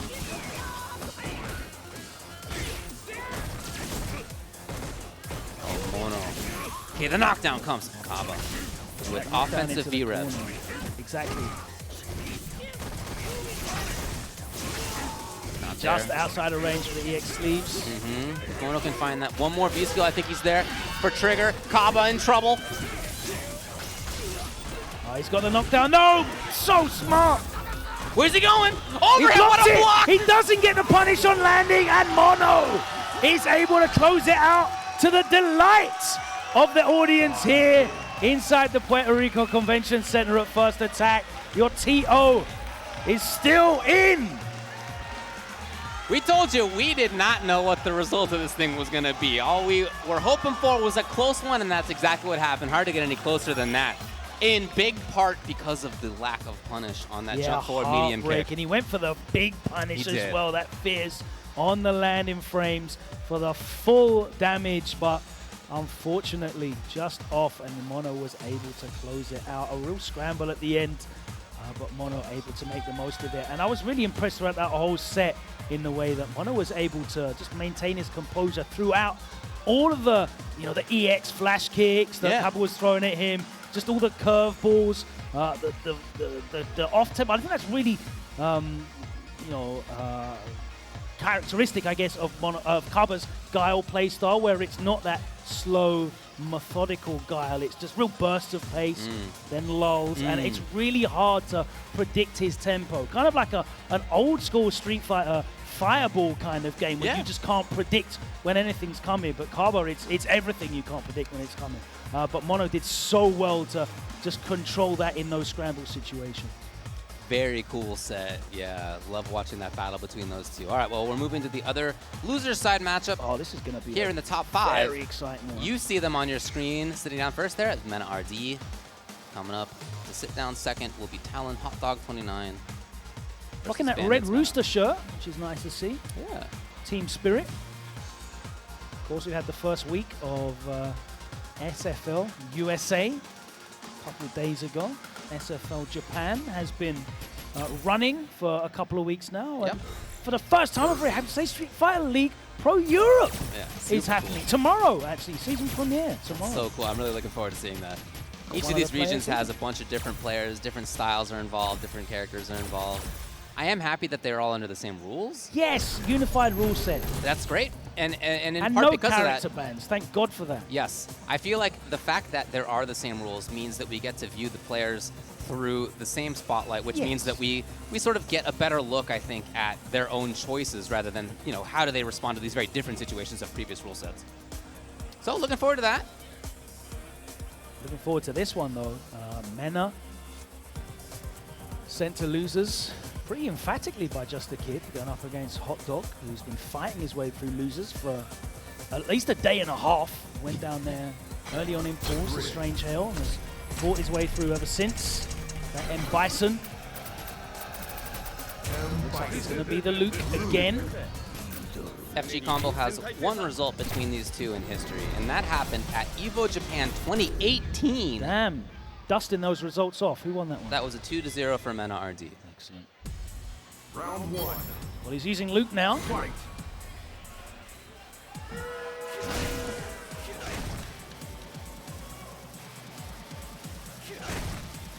This one definitely winnable for Bison, but his low health and stamina, and stun are a big issue. Because Luke hits like a truck. And he gets reliable Oki off everything. So if Bison gets clipped, it's a very bad situation for him. You already saw one really big whip punch. Oh boy, a couple on that. Here's Hotdog. He has trigger 2. Mena trying to be outside of slide activate. There it is, though. Doesn't even need to use it. Good confirm with the crush counter. I think Hotdog's gonna be happy with that. Okay, Mena back to the. He's looking for activate, not there. Here's Hotdog though, plus frames. That dashes out. There's the activation though. The smasher, plus frames, keeps him there with a light kick. Again, it's going to be the V trigger. The chip coming off. He needs one more touch, but he catches him with the stand fierce and closes it out with the blast. And all Mena needed was one more touch. That's also what Hotdog needed in that situation.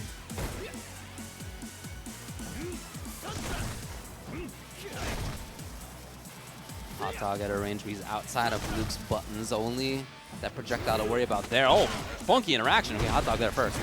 A lot harder to whiff punish Bison standing medium kick than it is his other buttons. So we're seeing Hotdog be a little bit freer with that. He's got that V skill charge now, so that's going to be a free get in for him. Mena. Let's interrupt. No whiff punish on the forward fierce. And a big punish. Chooses to issue damage with corner position. Yeah, he tried to whiff punish there and got caught by that super active. Mena was trying to land on top of that, but it came a little later.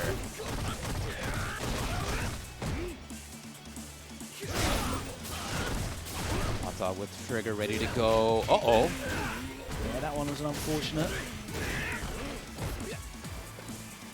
Mena outside of slide, outside of EX scissors. Yeah, he's got the whole screen to play with as well. He can just keep backing up. Whoa! Nice! Catches him off guard. No, too early with the throw. Mena hoping to see slide activate again. He's really cognizant of that.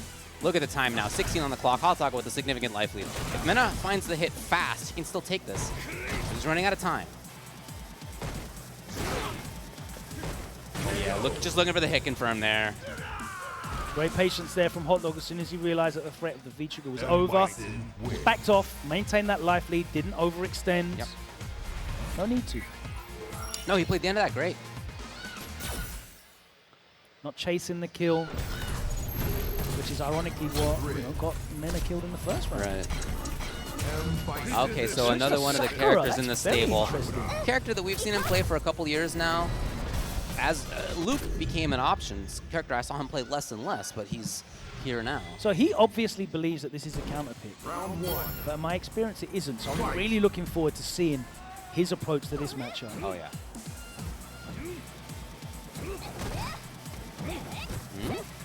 Back to mid-screen. Okay, trying it out. He's skill 2, 3, 1. Okay. Oh, dear. no.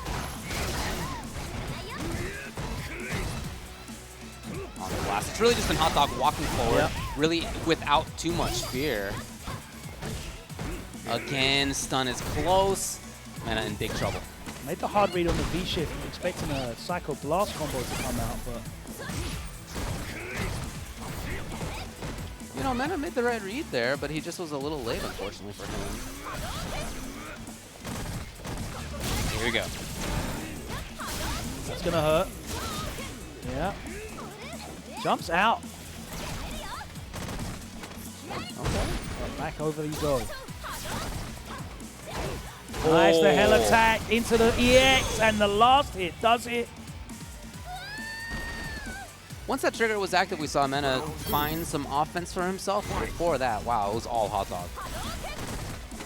Still waiting to see why this is a, you know, what is in this pick from Mena. She does have great movement speed. She can theoretically be where she wants, but it hasn't really worked out that way. Great damage. The Oki will be here. Counter hit, reliable Oki. Back throw, no.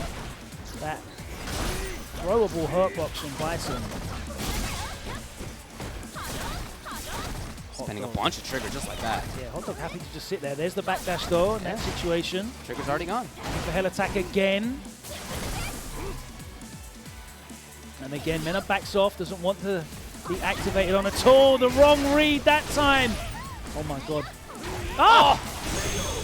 The way Hotdog played that last 10 seconds was beautiful. You could see how much Mena was hoping to see jumps. He had the upward fireball, for example. He was really looking for that. And then when Mena did finally charge regular fireball, that's when Hotdog jumped into the business. That was, okay, you're going to go for the air fireball. You're not going to do it again. Here's the jump in. There it He is, flinched. Mena. He flinched. The worst feeling is to see that charging and jump right into it. He hasn't given into that yet.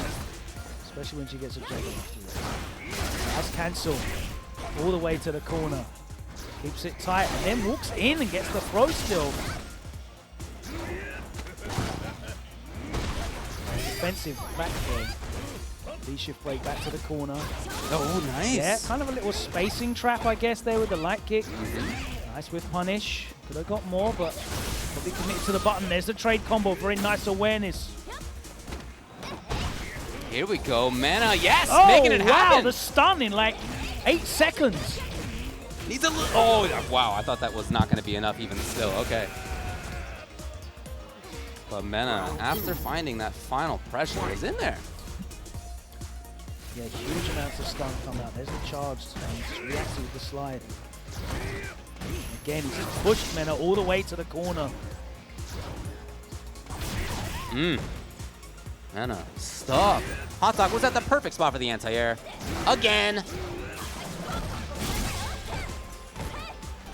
Yeah, nice backdash after that. Out to safety. Trying to bait something Look at out. that. I mean, the fireballs, the ground fireballs or the anti-fireballs, none of it's worked out for Mena. I wonder if Bison can B-skill that enhanced normal fireball. Oh, he gets Yikes. shimmied again. And Hotdog's so good at using that knee.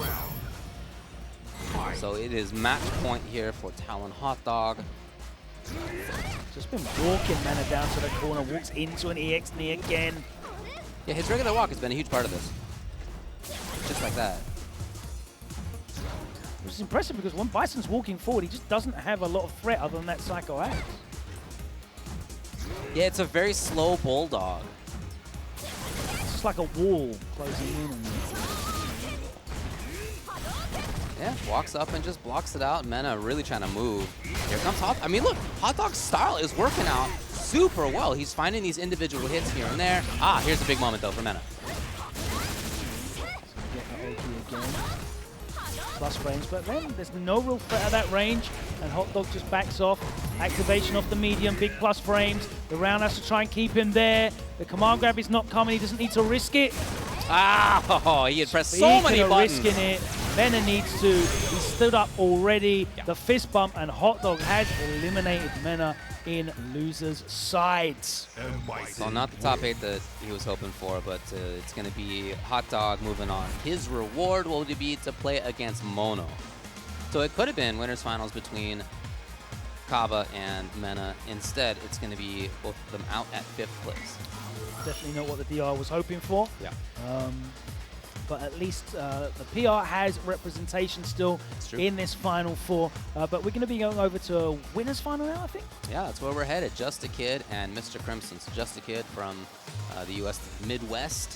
Where's he actually from? I don't remember offhand, to be perfectly honest. That's not my region. Well, I can tell you I'm that not Mr. from Crimson there. from Lyon, and I'm not from there. Well, very nice.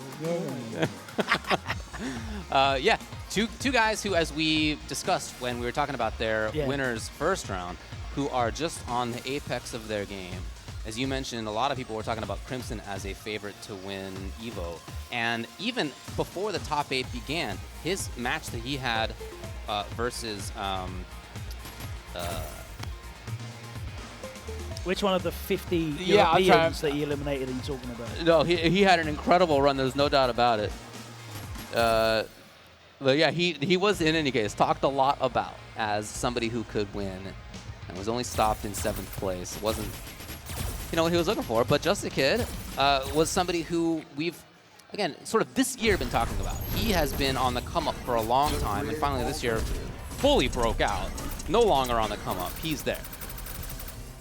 Definitely a threat in every tournament that he enters now. A player that we're looking for to make these top 8 appearances.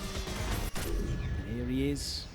It was that match at the beginning of top 8 between Idom and Crimson that was blown up. A lot of people talked about. The winner of that, people thought would make grand finals. Yeah.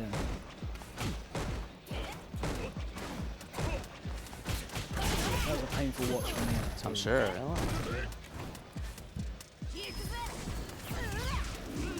Trying to move forward. Jeez, what a reaction by Justakid. Intended offense from Crimson. The mobility that Juri has makes this a different matchup for Sim than many others, especially when V-Skill 1 is charged as it currently is. You can't really easily do what you'd like to do as Sim. He's got crouching by that jumping right, really active. The trigger's out of here, see it. Gone, didn't even come out.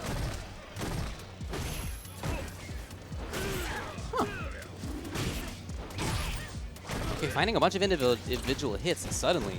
Crimson. Drill straight into the fireball. Okay. Round 2. Trying to find his ranges still. The movement from Justakid proving very difficult for him to deal with, though. This is what he wants to play. Right? He wants to play this pseudo zoning game. He's just playing a mix up behind a stand medium kick. Especially before she has that V-Skill charged up. Yeah. Nice buffer. Safe. Jumped after that. Oh, he misses the counter hit conversion and spends the bar. Yeah. Keeping his eyes open. Oh, it's a chance. Well, okay, jab into pressure at least. Whiffed. If he'd have done nothing, he'd have got a big punish on that, but gets the activation combo anyway, puts him back into the corner. There's the crush counter. Oh, no.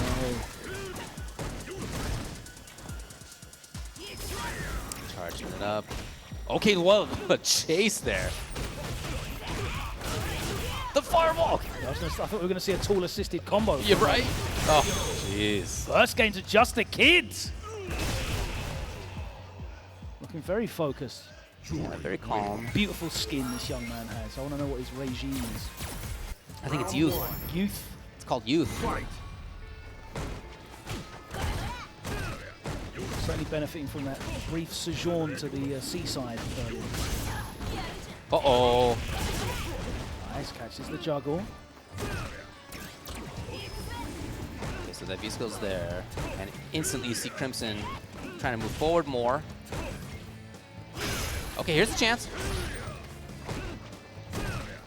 Justakid finding it very difficult to break through, but there's the V-Skill. All the way through, switches it around. Yeah, again, right back into it.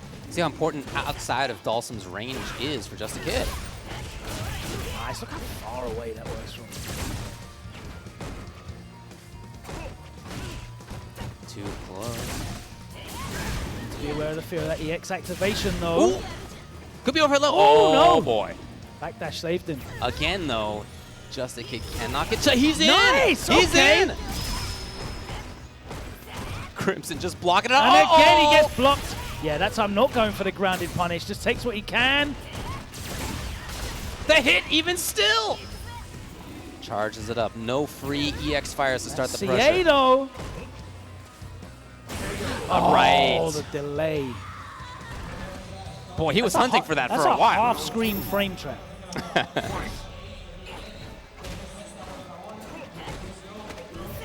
It's the jump in.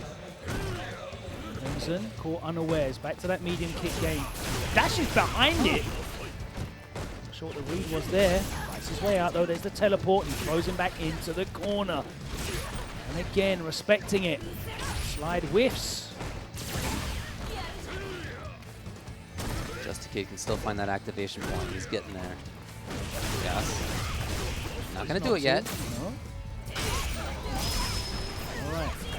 Puts the trap down. Side switch is blocked. Slides out. And he's going off. Triple backdash. Catches him though with the fireball cancel. Ooh, it would have been sick. Really? Yeah, the round ender. Switch in music. After plus flame V trigger, what a read by Justakid. Nice buffet. Interrupts the start of the roundhouse. Oh, this is lovely right now for Crimson. Justakid V-shifts out, but that stun is still there and not going anywhere. Oh, almost everything's finding the hit. Again, goes for the same. Look at this. There was just individual hits over 20 seconds. Almost everyone hitting some of them on block, which is fine too. Maintains stun, builds Grey Life, that's fine. Exactly. It just shows you how difficult it is for Juri when she has to chase the game, when she's forced to engage, when she's forced to try and run that gauntlet, that obstacle course of mid-range. That's the knockdown though, very important. There's a charge. Projectile release, chooses not to back up behind it. There we go. What a jump time when Crimson happened to be busy with Stananos. Nice, stuffs the start up of the slide. Max range of this. Puppy skill 1! Oh, that is a lot of damage. Setting it up. Nice, gets the punish there. Those individual hits here. Well, Justakid just wants to be an activation range. Yeah, that's what he was looking for. You saw him stuff that before. Yep. He's got that scouted out. Good work by Crimson. As fast as it is, it's not faster than that slide. Wow, counter hit. Doesn't get a full link off of it. Happy to take that throw. He's got so much screen to play with now. Oh, so ready. I love that standing light punch trade. It hits so weirdly on that drill. Into the OP. What awareness by Crimson, and he turns it into offense suddenly. Okay, Justakid's out. Okay! What a sick answer that was to the release. Crimson maintaining corner control. That Fierce could have killed. Especially now. Justakid knows it. There it is. Even as he knew, even as he was aware of it and was inputting down backs here and there, the timing of it from Crimson was perfect. Momentum switch here for Crimson. Always maintaining his composure regardless of what's happening in the match. And he's just able now to control this mid-range. We saw Justakid, the movement he was using is proving so difficult for Crimson to adapt to. It looks like he's adapted now. And part of it is with his own movement, which has really been stepped up as this goes on. No, knockdown. Okay. Good answer for Justakid. And in that range where Dhalsim would like to have control, Juri instead with the EX was fine. Oh man, those are all adding up! Yeah, the up back just to get out of that situation. It catches him in the air. Talk about knowing everything the opponent's gonna do. It's match point Crimson. Again, just floating away, looking for something. And again, he's just controlling this mid-range so well. Whereas Justakid was able to make these spaces difficult for him. Now Crimson looking so comfortable. activation. There again, catches something. I'm not sure what it was. A grounded crush down there. A couple of post-turn situations here for Crimson. Yeah, stealing turn again. He did a great work. That trigger is almost down. There it is. Wow, thought he was going to get an air-to-air, but Crimson already pressed the button. Justakid's in big trouble. Two Fierces are going to do it for him. Crimson is moving forward, not allowing any easy action by Justakid. There's the V-skill. Nice whiff punish. Again. No, Crimson you just never get free movement versus how Crimson's playing. Yeah, he just maintains his cool as well. Like, even if you do get him in that knockdown, he's so good at just playing this defensive game. Yeah. Chases it out with a clutch and light slide. And Crimson advances to grand finals on winner's side. 3-1. Justakid down into the loser's final. Who's he going to face next? It's going to be another team kill as we have Mono against Hotdog in loser's semis. Yeah, that'll be cool to see. You know that they have played a ton recently. Yeah, that's a lot of behind closed doors matches. So not something that we're going to be privy to in terms of I'm not going to be able to tell you the results of recent matches between them. I don't know. I haven't seen it. But they have definitely been playing a ton. Of course, for Team Red Rooster on Street Fighter League. I will project that that is most likely in the Hot Dog's favor based on the character matchup, but we'll see, because obviously, Mono is without a doubt one of the most innovative and experienced practitioners of that character in the world at the moment. And he's going to have a lot of tricks up his sleeve. He's going to know how Hot Dog plays. Having all of that matchup experience head-to-head in the training for Street Fighter League as teammates on Red Rooster. And I'm really looking forward to seeing what he brings out here. They're having a nice laugh between each other, teammates. I'm sure Mono's not going to pull rank on him here. A gentleman's handshake and such. Both of them with those jerseys on even. Yeah. Switch his hat. He's got the black one on today.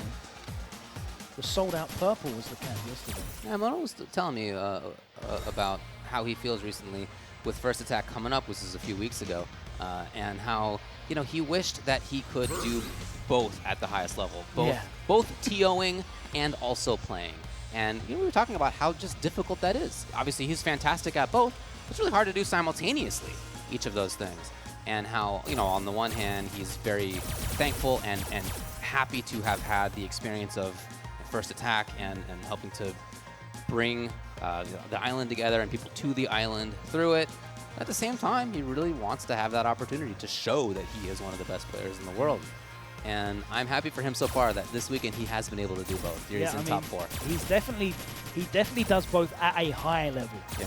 First Attack awarded that status of premier event on the Pro Tour in 2019. It's not just handed out to any old event that pops up. It is certainly a very high status. And of course, the results that he has posted up as of recent shown that he is operating at a high level with this character. Okay. Wow, okay. So they know the match between them two, or between the two of them. And if it's going to be Poison, that makes me think that he feels Bison's the bad matchup? Interesting. Well, Poison just slaps F.A.N.G all over the place. It's horrible. She's got so many answers for a lot of the tools. Like obviously the normals. You can imagine the control. We've seen the control. Mono said, against me? Wow. But having all of the answers as well to projectiles that she has. Sure. This man's about to get booed. Yeah, hard to get going in this matchup as F.A.N.G. She has such a presence at so many ranges that typically F.A.N.G can be good at, or at least can get things going at. Setting up mines. When he does get things going, she has, again, answers to projectiles. Yeah, she's got the 3-framer as well, so some of his tools aren't going to be as effective as they are versus 4-framers. Look at this range. Okay. Still his turn. Yeah, but right there, that's just a trade. Just takes the trade and you just go back to... Yep, you just snap back to neutral. +1 only on the stand round. Yo, it's good old V-trigger too. Wrap him up. Yeah, you can see some of the reason for the strength here.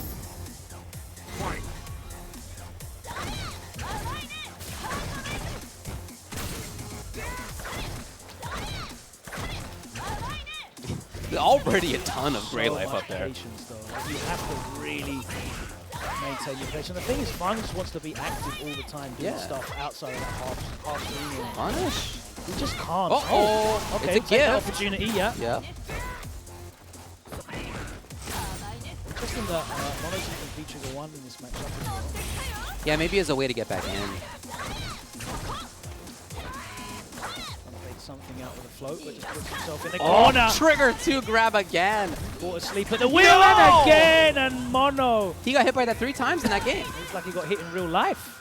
He reels back in his chair. 1-0 for Be Hotdog. careful, you don't want to be falling out of your chair on top of the stage. It's a big drop onto that concrete floor. Fight.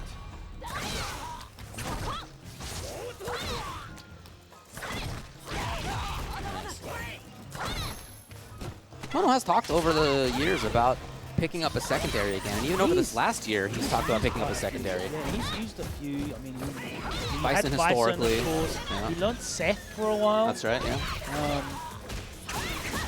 Which I wish he carried on with that year. But he just loves F.A.N.G. Just loves F.A.N.G. But, you know, when you're tied into a game, I mean, it's fair enough if you're like a Luke main. Right, You're only playing Luke. But F.A.N.G has got some interesting matchups in the Matrix on matchup charts. So you kind of have to live or die by that.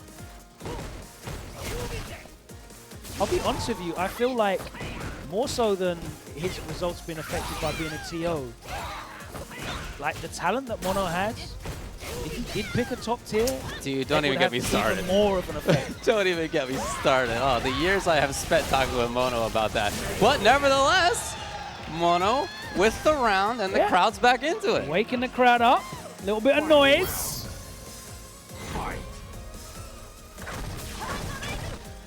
But I told Mono I would never say that again after he won CEO. I told him I would never talk about his character choice. I will continue to say I made no such deal. But yeah, F.A.N.G's definitely better this season. Oh, that jab! Oh boy, if it had been any other button, it would have been stunned, and instead it's Hotdog's turn. In his face? He jumps out. But that floaty F.A.N.G jump, I guess, means it's more difficult for him to punish, maybe. Yeah, at max range, that roundhouse can be legit. Here comes Mono. Yes, as a way to move forward. And the little bit of time that it took for her to float through the sky, she lost maybe a pixel due to poison, and it was enough.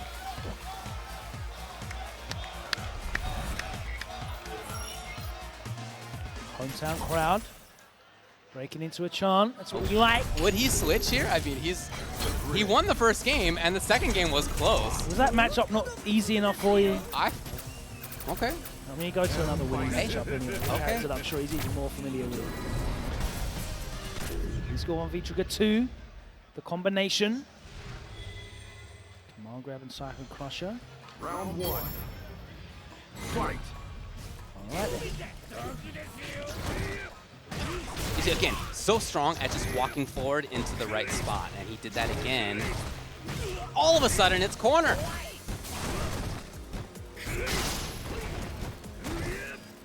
Oh, F.A.N.G in huge trouble there. Buffered stand. Fierce.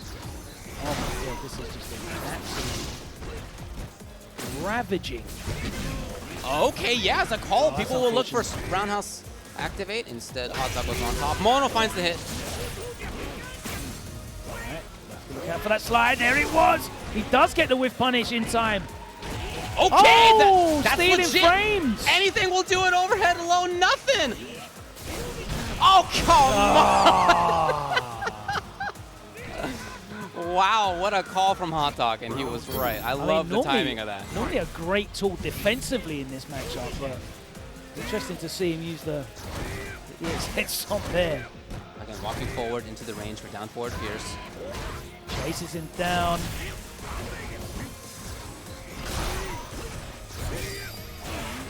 Nice punish as well. Trying to backdash, but Hotdog caught him. Same here, Hotdog in.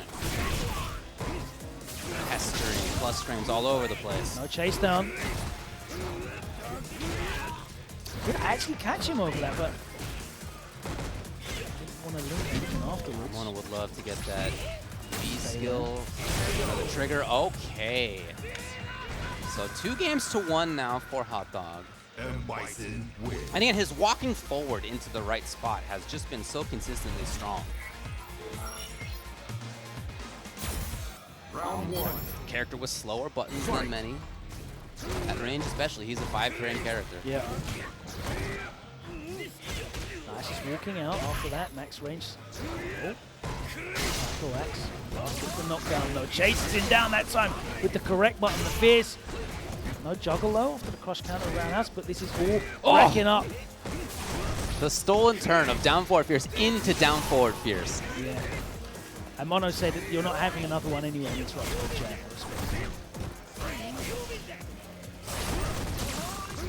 Okay. Reversal just outside of the range of punish. Gray life chip mounting. Yeah, that's no longer his turn. Hotdog taking exactly the right opportunities. Finishes it there. It's match point for him. Yeah, and no matter what resources Mono uses to try and get out, just straight back in again. All the reads that he's making, either the punishes are just not significant enough, or the jump's too floaty to really get a punish on. Yeah. Or Hotdog's just read him as well. There's a couple of times he's just raw, just read his V shift or his backdash. Definitely. That's been a huge part of this as well. There, you see, look, Like that, he's he just read it, baiting nothing V-shift. for him. V reversal out, and Bison still basically at the same range he was anyway. Here's Mono, though, finally with a significant chance. Okay, and the button comes from Hotdog. Stand strong into the pressure. Target combo activate, looking for something though. The bomb? Bomb Looking for into the Psycho W? Crusher, doesn't even need it. Closes it out. And Mono eliminated. Round of applause, please, for Mono. Finishes in 4th place.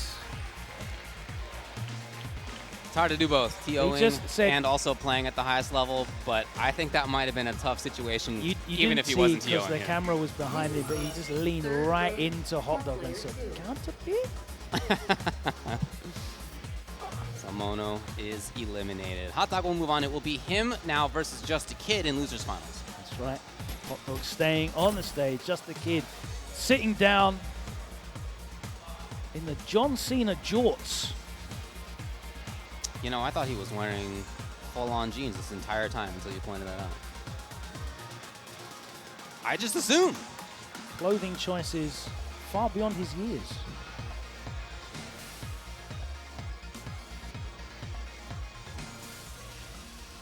Look, we've talked about how strong he's looked. Of course, he lost to Crimson 3-1, but other than that, even in parts of that set, he's still very well aware. MenaRDs, you know, Yeah, definitely at the moment top 10 informed players in the world. So can't argue with that. No. Very strong performances. Looking very good.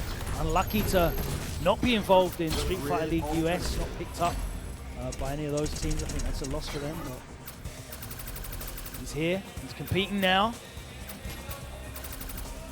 in this final 3. Mr. Crimson awaits in Grand Finals.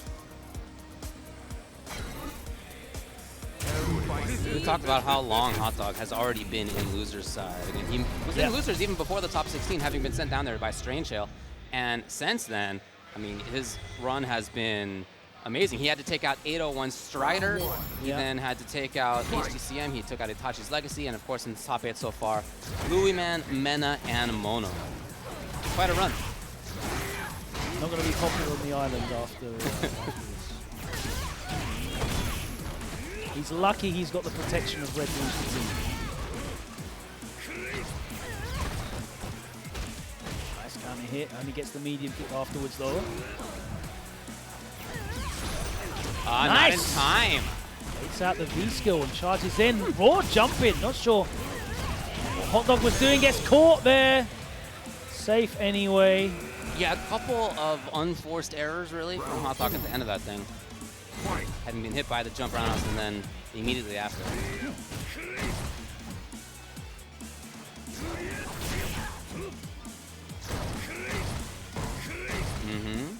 Keeping it safe at mid-range. He could bust forward with that EX Justakid knows it. Blocking.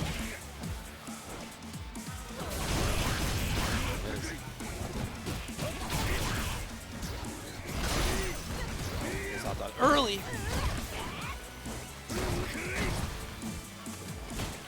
Right, Nice Hotdog jump is back line. super aware. Ah, maybe going to that too often. Yeah, his first frame projectile invincible, so Yeah. really, really good. Any kind of gap in your cancelling to a projectile. Ooh, baby. That's gonna hurt. She's only a 950 character. And she did. This is enough. 975. Final round.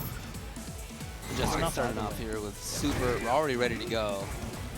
Oh yes, own forward movement, something we haven't seen super often.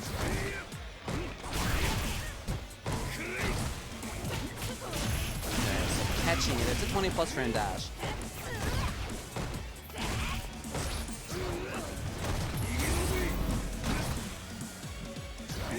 We have seen walking forward. The store with punish is very interesting interaction. Hotdog again, walking forward into exactly the right range. Justakid gets away. Best trade. We've still got a significant life lead. Like the jump back. Gonna force Hotdog to change. After that, max range. Psycho Axe. He's got in the corner now. Okay. Raw command grab. Yeah? Look at all the resources on Justakid's side. He is stacked. Hoping to see something bigger, maybe. There's the CA, and that's going to be the first game. Nice buffer to crash the medium. So much of that game was Hotdog walking forward. And at the very end, he finally did walk forward a little too much.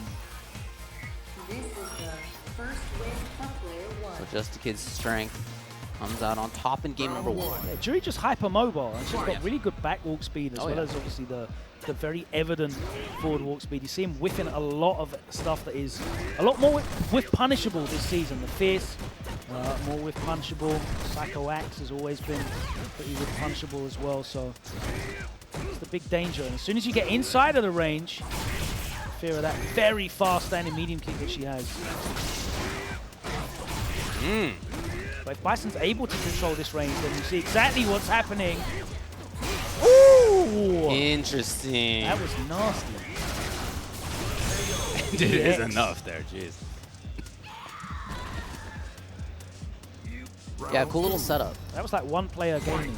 This is all plus frames, all reliable Oki. There you see the medium kick stuff in again, another counter hit, 2 in a row.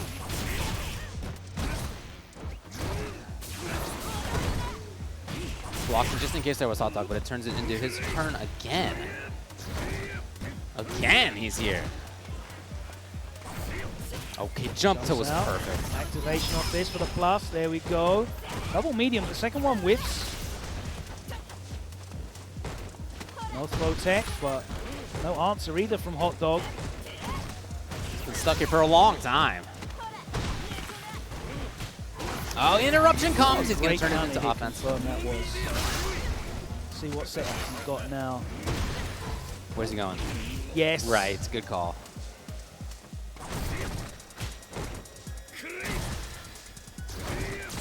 Oh, you made the biggest read? Wow. Yeah, that was the- Hotdog. Okay. Whenever, The biggest read. whenever I see Problem try and do that, it never ever works. Ever. Specifically calling out V The reversal. V reversal with the command. Yeah.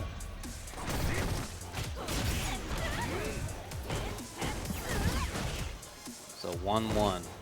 A lot of slow moments in this match as they're both slowly trying to move into Whiffing the right a lot of ranges. stuff in his face though, but Justakid not got the confidence to really challenge as of yet. Put back into the corner now. Dash up buttons, and he's definitely not plus 26. Not quite there on the punish. Okay, so Justakid will get a knockdown.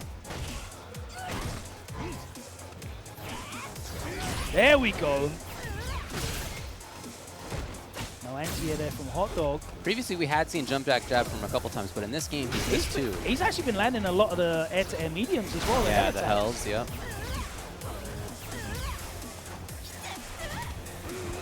Nice! You know, Justakid has looked for that jump back so many times, it finally came to fruition. Oh.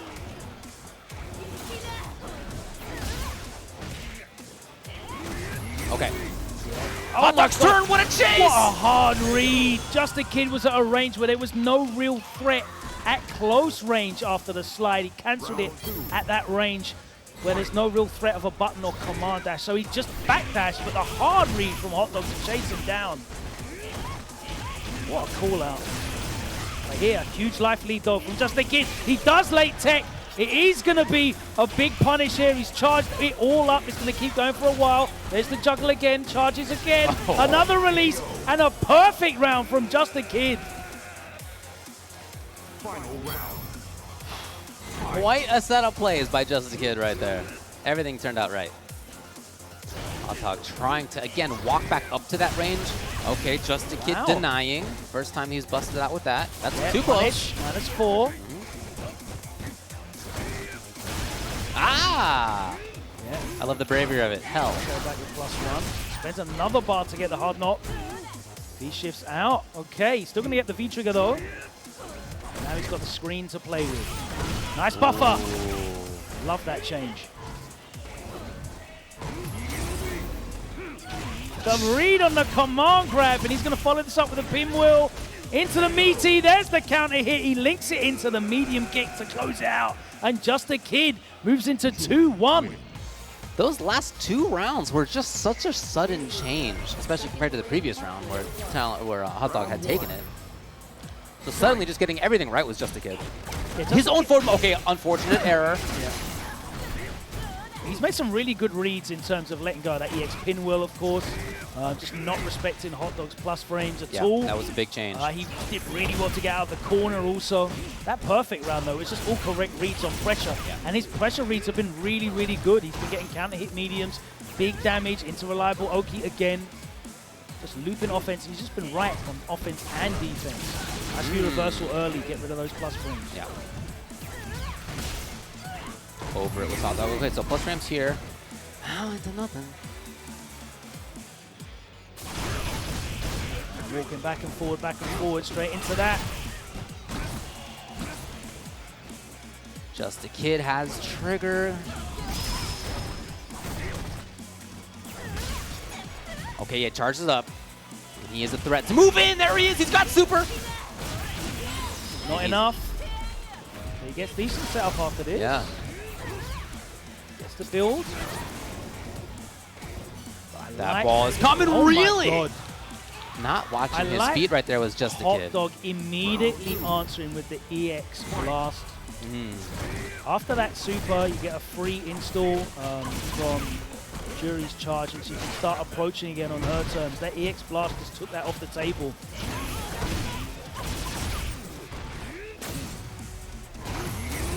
Okay, it's gonna be fine. No pressure. Yeah, those jumps have really been working out as this has gone on the last 4 rounds. There's that button. Active. Can you get the juggle? No. Didn't go for it. Yeah, fakes it, but Justakid was not at all caught off guard. I like just taking what you had there. Wow, wanted to try something after the roundhouse. Come Cancelled! on! Chases him down.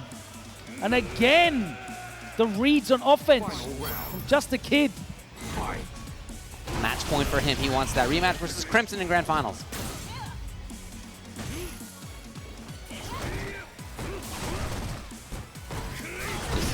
Okay, yeah, we've seen that twice.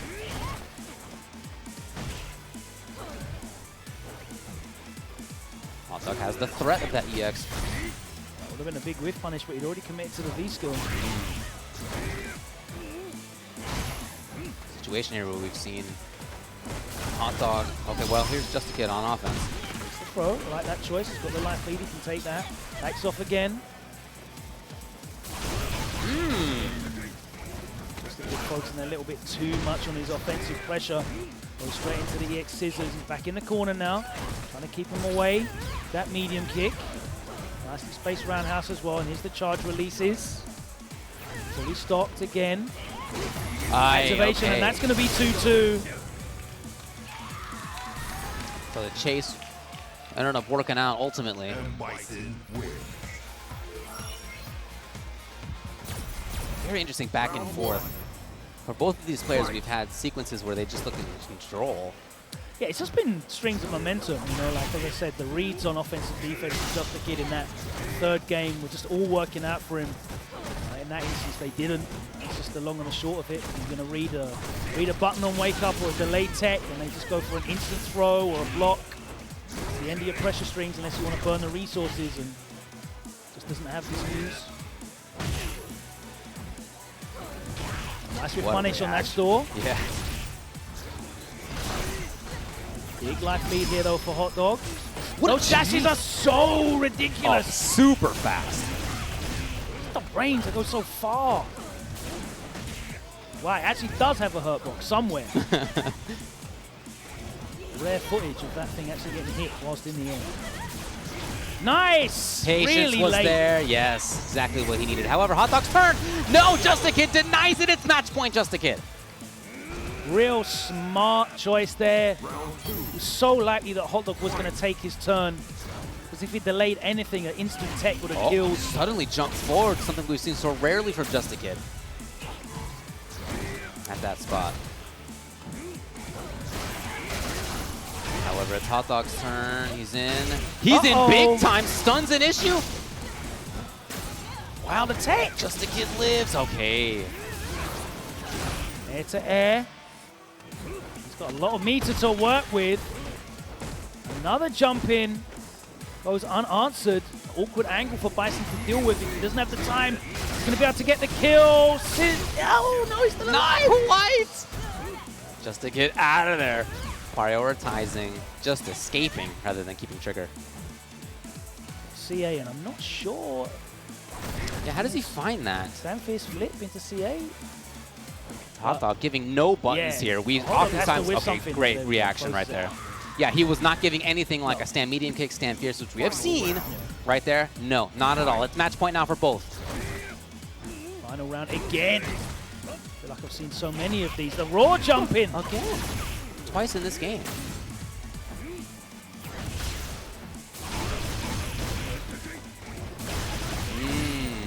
So right on his defensive reads with his EX pinwheels. In the air, has to take these plus frames. V reversals out though, and that's fine. He's got corner control and a life lead. Locks it. Doesn't go for the Psycho Crusher. Okay. Yo, that's legit. Okay. That was interesting, yeah. Shout out to Juri. Life lead here for Justakid, and Hotdog slowly scheming forward. We've seen him trying to move in. No V-Rev either time. Maybe trying to hunt a V-Shift. Didn't come. He's away. Yeah, really trying to navigate this situation is getting tough. Tried the same thing, and either player got hit. No significant pressure though for Hotdog. Hits him off of him. Hotdog playing very patient. He hasn't got a lot of resources. He's got that one EX. Oh! But patience thereafter for Hotdog. He finds the hit. The knockdown. Chase, there's no... Oh, the little micro warp, V reversal again, straight away. Just built it. 17 on the clock. Justakid finds the hit after his grab, and he's gonna eliminate Hotdog. Justakid will, in fact, get the rematch versus Mr. Crimson in Grand Finals. Just too many right reads. Hotdog overextending in instances when really he had to. He had no real choice but to go in a lot of those situations. And Justakid so confident in like the situation in that match that Hotdog would have to continue pressuring those EX reversals, almost guaranteed. I don't think he baited a single one. The hit rate was so high. Yeah, for sure. But here we go. Crimson back on the stage. Not really looked tremendously like troubled so far. No. The worst case for him has been Caba was yeah, the Caba one was close, 3-2. Yeah, other than that, it's looked good. 3-1 when these two played previously in Winners Finals.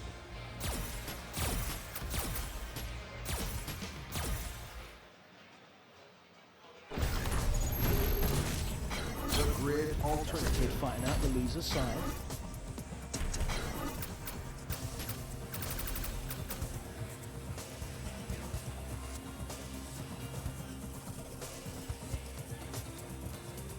Thanks everyone who is tuning in, watching this 10th anniversary of First Attack. Coming to you live from San Juan in the Puerto Rico Convention Center. Mr. Crimson is in the winner's side of these grand finals of Street Fighter V. Is Justakid gonna be able to reset the bracket and take this into a second set, or is Crimson gonna close it out? There you can see the trophy on the stage awaiting the winner. I love that little touch of the palm tree at the bottom. Yeah. It's gonna be Sim, it's gonna be Juri. That is the question. Think back again to the game that Justakid won. A big part of it was his own movement. A big part was having V-Skill 1 charged and thereby limiting the options that Crimson could go to. And as things changed, it was really more about Crimson's own movement and about him maintaining the spacing that he wanted as he moved forward a lot. Yeah, it was when Justakid was able to play a hit and run style in and out and really dictate what the spacing was. Lovely use of that light. Seen him use that a few times before. Doesn't really get anything off of it. It's more frustrating. Counter hit. No bar to really turn it into anything more. Well, Justakid, if the idea was to move backwards outside of Dhalsim's range to get things just like that started up, it did not work. Here is Crimson, just like that. Oh my god, that hit so meaty, it didn't even look like it connected with the hurt box. Huge plus meaty, heavy. Oh, what a start to this by Crimson. Okay, Justakid trying to walk backwards and put himself into the corner. As well. There needs to be forward momentum also. I think that would be nice. And he tried it, right? He started out this round trying it. Dash forward, got shut down. Justakid praying for that Street Fighter 6 dive kick to come back in. Well, I think Crimson's probably looking forward to Street Fighter 6 Dhalsim too. That character looks like a beast. So Justakid has super, he can get the kill. Yeah, it doesn't even need it, that's fine. What a big answer that was.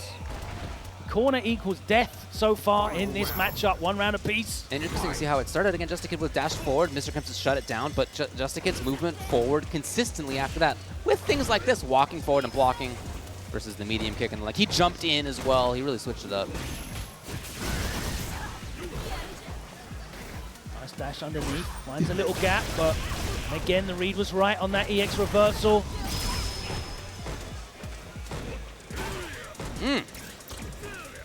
Shutting it down with down fierce. The idea there was good from Justakid, but Crimson was 1 step ahead. And he's patient as Crimson, waiting for Justakid to move forward. Okay, gave into it. And the grab comes from Mr. Crimson. We have seen Justakid occasionally bust out with the EX there. He did not think it was the right time, and so game 1 goes to Mr. Crimson. Started it off well, other than maybe like the jump in round 2, and then resulting corner pressure by Justakid. A lot of great stuff by Crimson. Oh yeah, there's the jump in again. Justakid has to capitalize on this as he did previously when he got the jump in. Slowly moving forward. He was looking for backwards movement.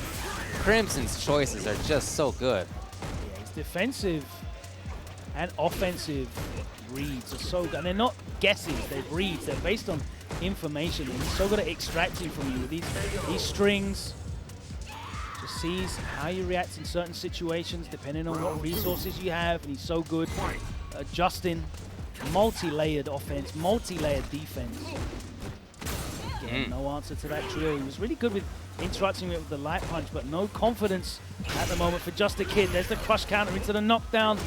Nice walk back, defensive shimmy again. Try to snowball here. Crimson finds the knockdown with the reversal. It's still gonna be there. Are you serious? What a call by Crimson! Look at all the damage up on that screen. There was so much gray life up there, and he doesn't quite get the link, but he is pestering.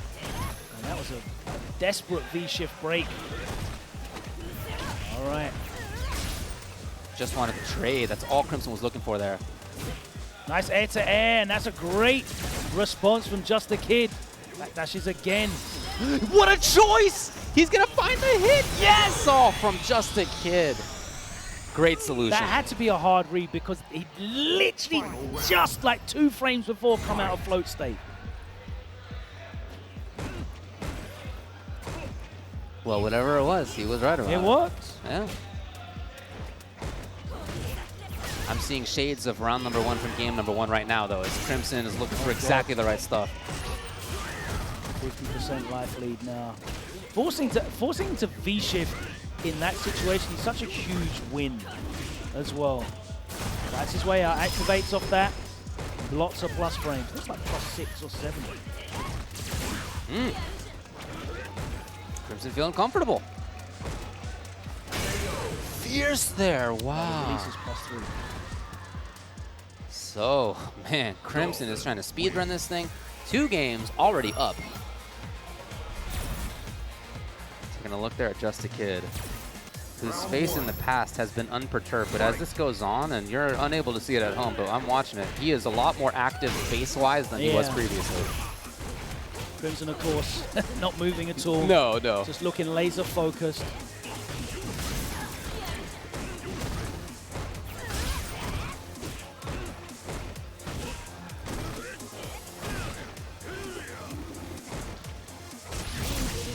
Wow. And that's going to be a horrible situation. He's going to lose about 30% on fire damage alone. Desperation flip kick activate for the plus frames. Yeah. He stuffs him out of that. All right. EX release into the activation. Delay button. No. V reversal when we're back to this situation here. V-skill's there at least for Justakid. Oh my god, that throw was from so far away, and it did about 180 with the gray life. How's he going to get in? Did take the risk on Fireball. Again, there's So a V-skill on the other difficult for side. Juri to get in when she absolutely needs to. Okay. Lovely juggle. Oh my god. He didn't even get the charge on that. And then Crimson puts himself at match point by catching the jump with Stand Strong. I mean, Justakid did good to escape that fireball teleport trap, but even on the other side, he was, it was nothing but death. A checkmate situation almost. There you go. Finally makes a correct read on the medium kick. He gets a jump in, and Crimson dashes out. Back in again with the drill. Oh, yeah. What the hell? That's going to be a set. Oh, boy. Oh, boy. Lurks. Oh, boy. No, a little bit too close. Entire. He's just always ready. He never lets you do what you want to do. Here's Justakid, though. Oh, perfect. That was so Activation important. allowed So it important. again. The half-screen frame trap. Mr. Crimson closes it out 3-0. Emphatic fashion. And guess what? That first attack trophy is going back to France, along with so many others that Crimson has collected around the world. An incredible performance from this Dhalsim master. So impressive seeing the spots that he attacked at, seeing how he always pursued. He never let an easy jump escape, right? Really good look at it as Justakid tried to escape the EX fire into a cross-up situation and then got anti-aired. But we saw many others where Justakid tried to jump back and got down strong. Even backwards movement like that to reset the situation oftentimes got shut down. When you watch the round start and you just see him poking away with that medium kick, and you see how he has so many layers just behind that one single button, you really understand the complexity of the way that he plays Sim. And all of these different situations that he puts you in, he has so many answers for all of your different ways out. He's put so much time and effort into labbing this character, but also grinding it out and traveling the world and competing at the very highest level so that the muscle memory's there, the execution's there, you know, the matchup theory's there. He's tested it against the very best in the world, and he looks so very, very impressive. Of course, he didn't get the result that he wanted at EVO, but a top 8 is nothing to be shirked at by anyone, anywhere. It shows you the level at which Crimson's playing when a 7th place is a disappointment for him, maybe. Absolutely. But he's going to be taking home that 10th anniversary first attack trophy with him all the way back to Street Fighter League Europe, happening tomorrow. By the way, plug. Certainly looks like one of the best players in the world at the moment. Definitely. I mean, you said that at the start of the bracket. That was the intro, right? We all have had that scope on him for the last. Well, no, just in general. Quite a while. Like the quality of players that were here. I mean, yes It's not a CPT event. We're not in that era yet. We're not back to that yet. But we had an abundance of traveling talent, some of which are absolutely in that discussion for top 10 in the world at the moment. And Crimson, again, comes out on top.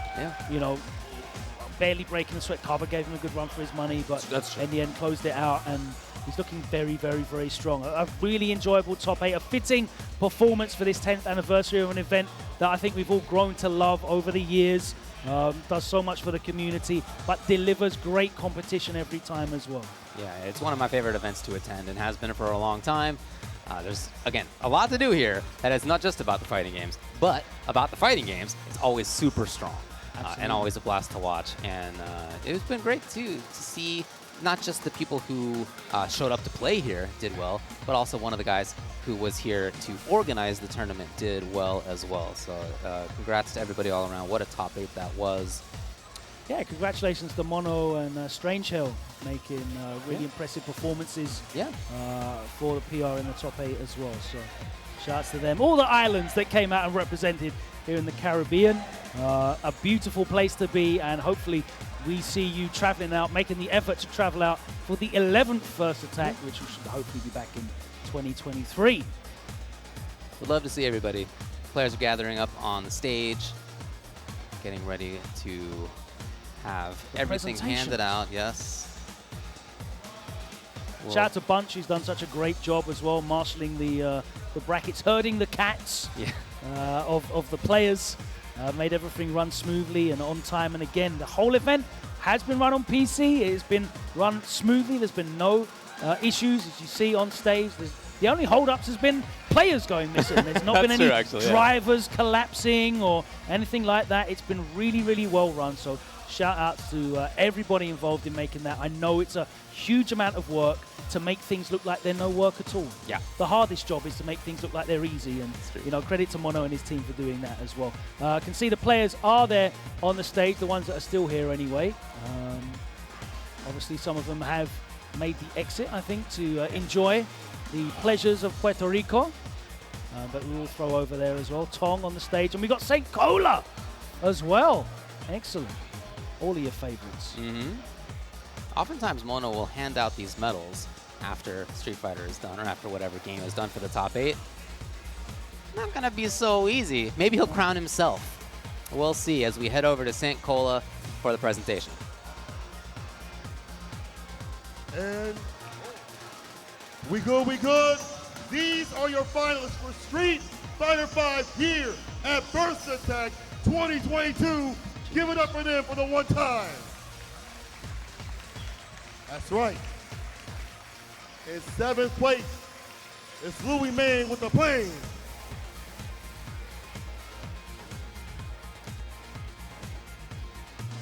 In that 4th place position, not only is he running the tournament, he's playing in it.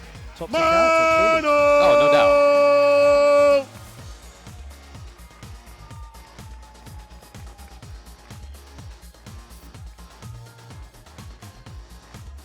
The honorary Puerto Rican himself, Hotdog!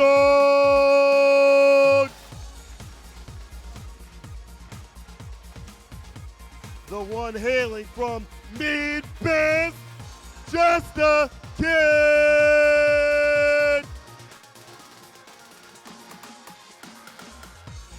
And your champion of Street Fighter V First Attack, it is Mr. Crimson!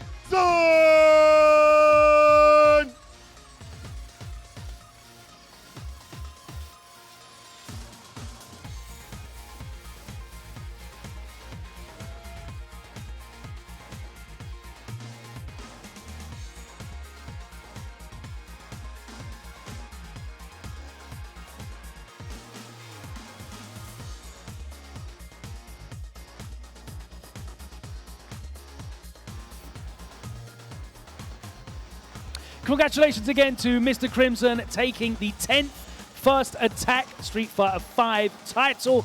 A worthy winner. Okay, we've got cosplayers walking across the screen. It's all good. It's been a pleasure bringing it to you. Thank you so much to Mono and the First Attack team for inviting me out. Fitting to be here alongside Ultra David, who has supported so many of these events, been so present here. And Must be great to see this reach 10. Yeah, great. Again, it's always one of my favorites of the FGC calendar is to attend First Attack. I always have a blast. The place is great. The people are great.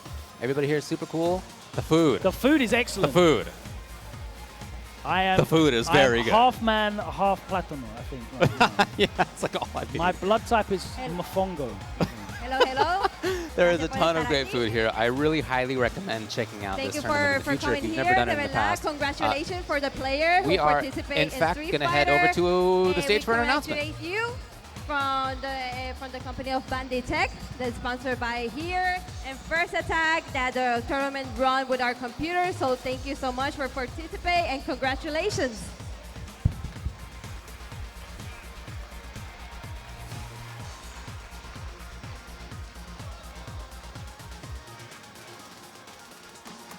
I'm not sure what that announcement was, but I'm sure it was very important.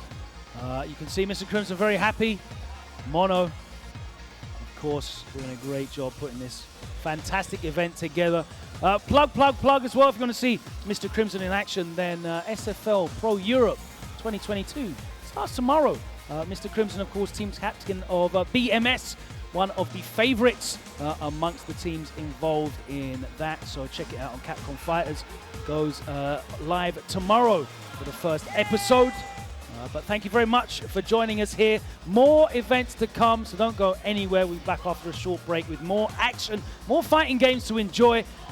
We'll see you next time. That's all from me and David. Thanks a lot, everybody. We got Strive coming up next. Well, hello. It's not time for Strive yet. No. You can tell that because I'm here, and I know absolutely nothing about Same. Strive. But it is time for our annual exhibition match, which is quite interesting because Mono played in the bracket. However, he didn't get to play Crimson in the bracket. That's true. So he said, this is my tournament, one more set. So we're going to get one more exhibition.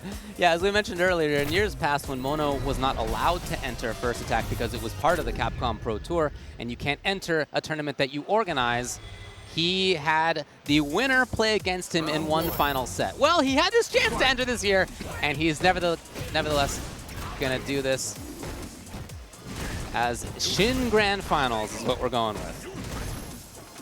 The truth.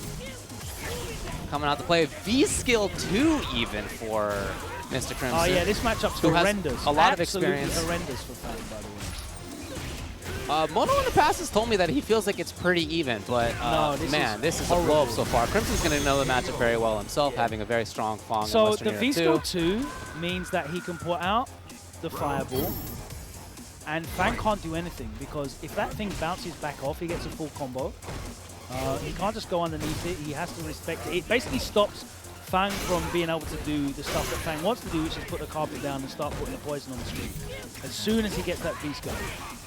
And other than that, he just has ridiculous ground game anyway. But that's the reason for that V-Skill too.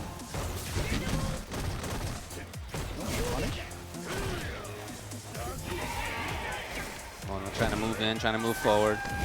Important thing in this matchup too, as well, speak of the devil, is that Stan Roundhouse for Dhalsim will actually trade through fireballs. Yeah. So it trades through the cloud.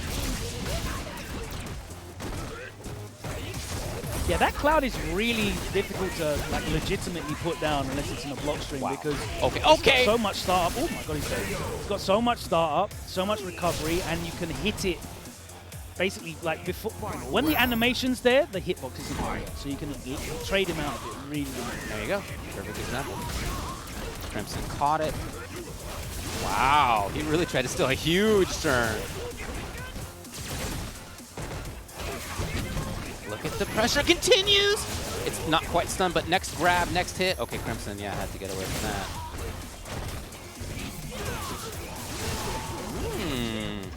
Mono has the cloud out.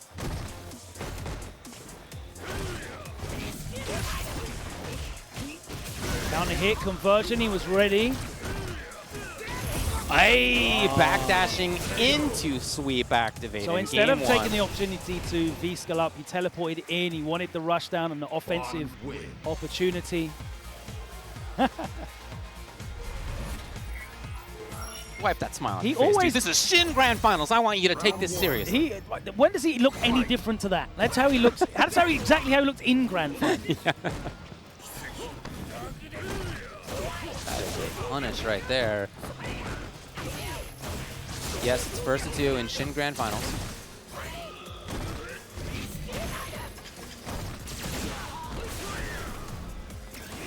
Oh, move. Okay. Wow, sick.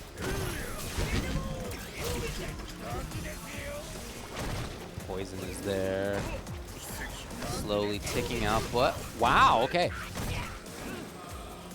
V-Skill 2 still there for Sim. That poison actually did a ton of work. Yeah. Uh-oh. Yo, jump roundhouse, no sick. Activates can come, yeah, surely. Just outside of range and clips him with the medium. Trade with the poison. Right. Good Yep. reversal. Just outside of range. No. Sniper. Woo. Can't get underneath the poison. Very hard situation for F.A.N.G right here. He wants to set up Cloud. He Although wants as to move the forward. longer it goes on for. Yeah, I mean, poison actually is adding up Yeah. at this point. Okay. Not long enough. Of course, you can't get the kill through that, but still, good job to Crimson for slowly bullying in.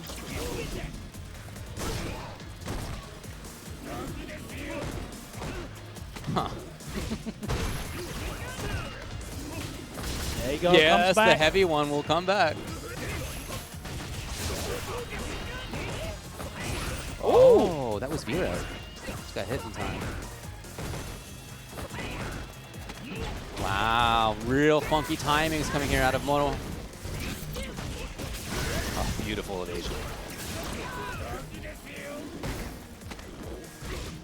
Okay, so trigger's ready here for Mono. Nice, gets out. Really mitigates a Back lot of that fire dash! damage. Again, he's outside of sweep activate. Okay, so here's Mono. Wow, holding up forward. You press the light punch. It's 1-1. Dhalsim wins. SHIN Grand Finals. Crimson having a lovely time. Mono looking stressed He out. actually does look really stressed. Wow, he still had time.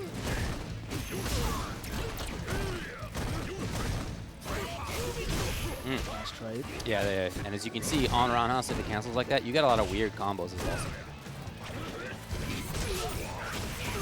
Stun on its way out. Oh boy, he could have had a jump and he just didn't believe in it.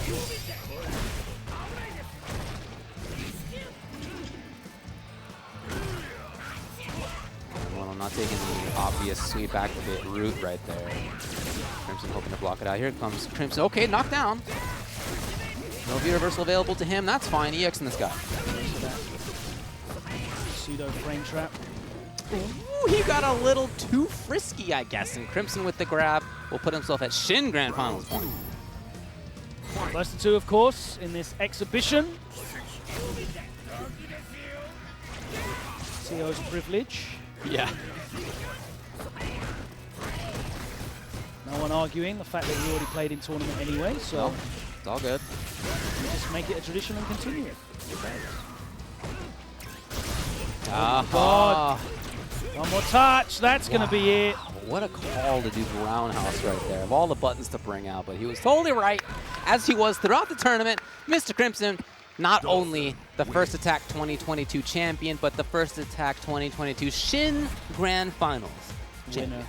Winner, 2-1. There you go. He gets to keep the trophy with a wink. Thank you so much. All right, well, congrats again to that man right there.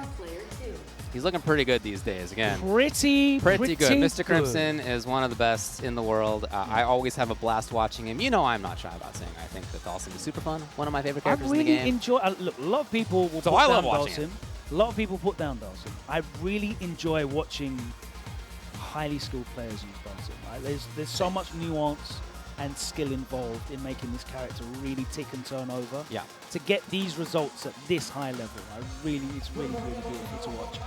It's been a beautiful experience.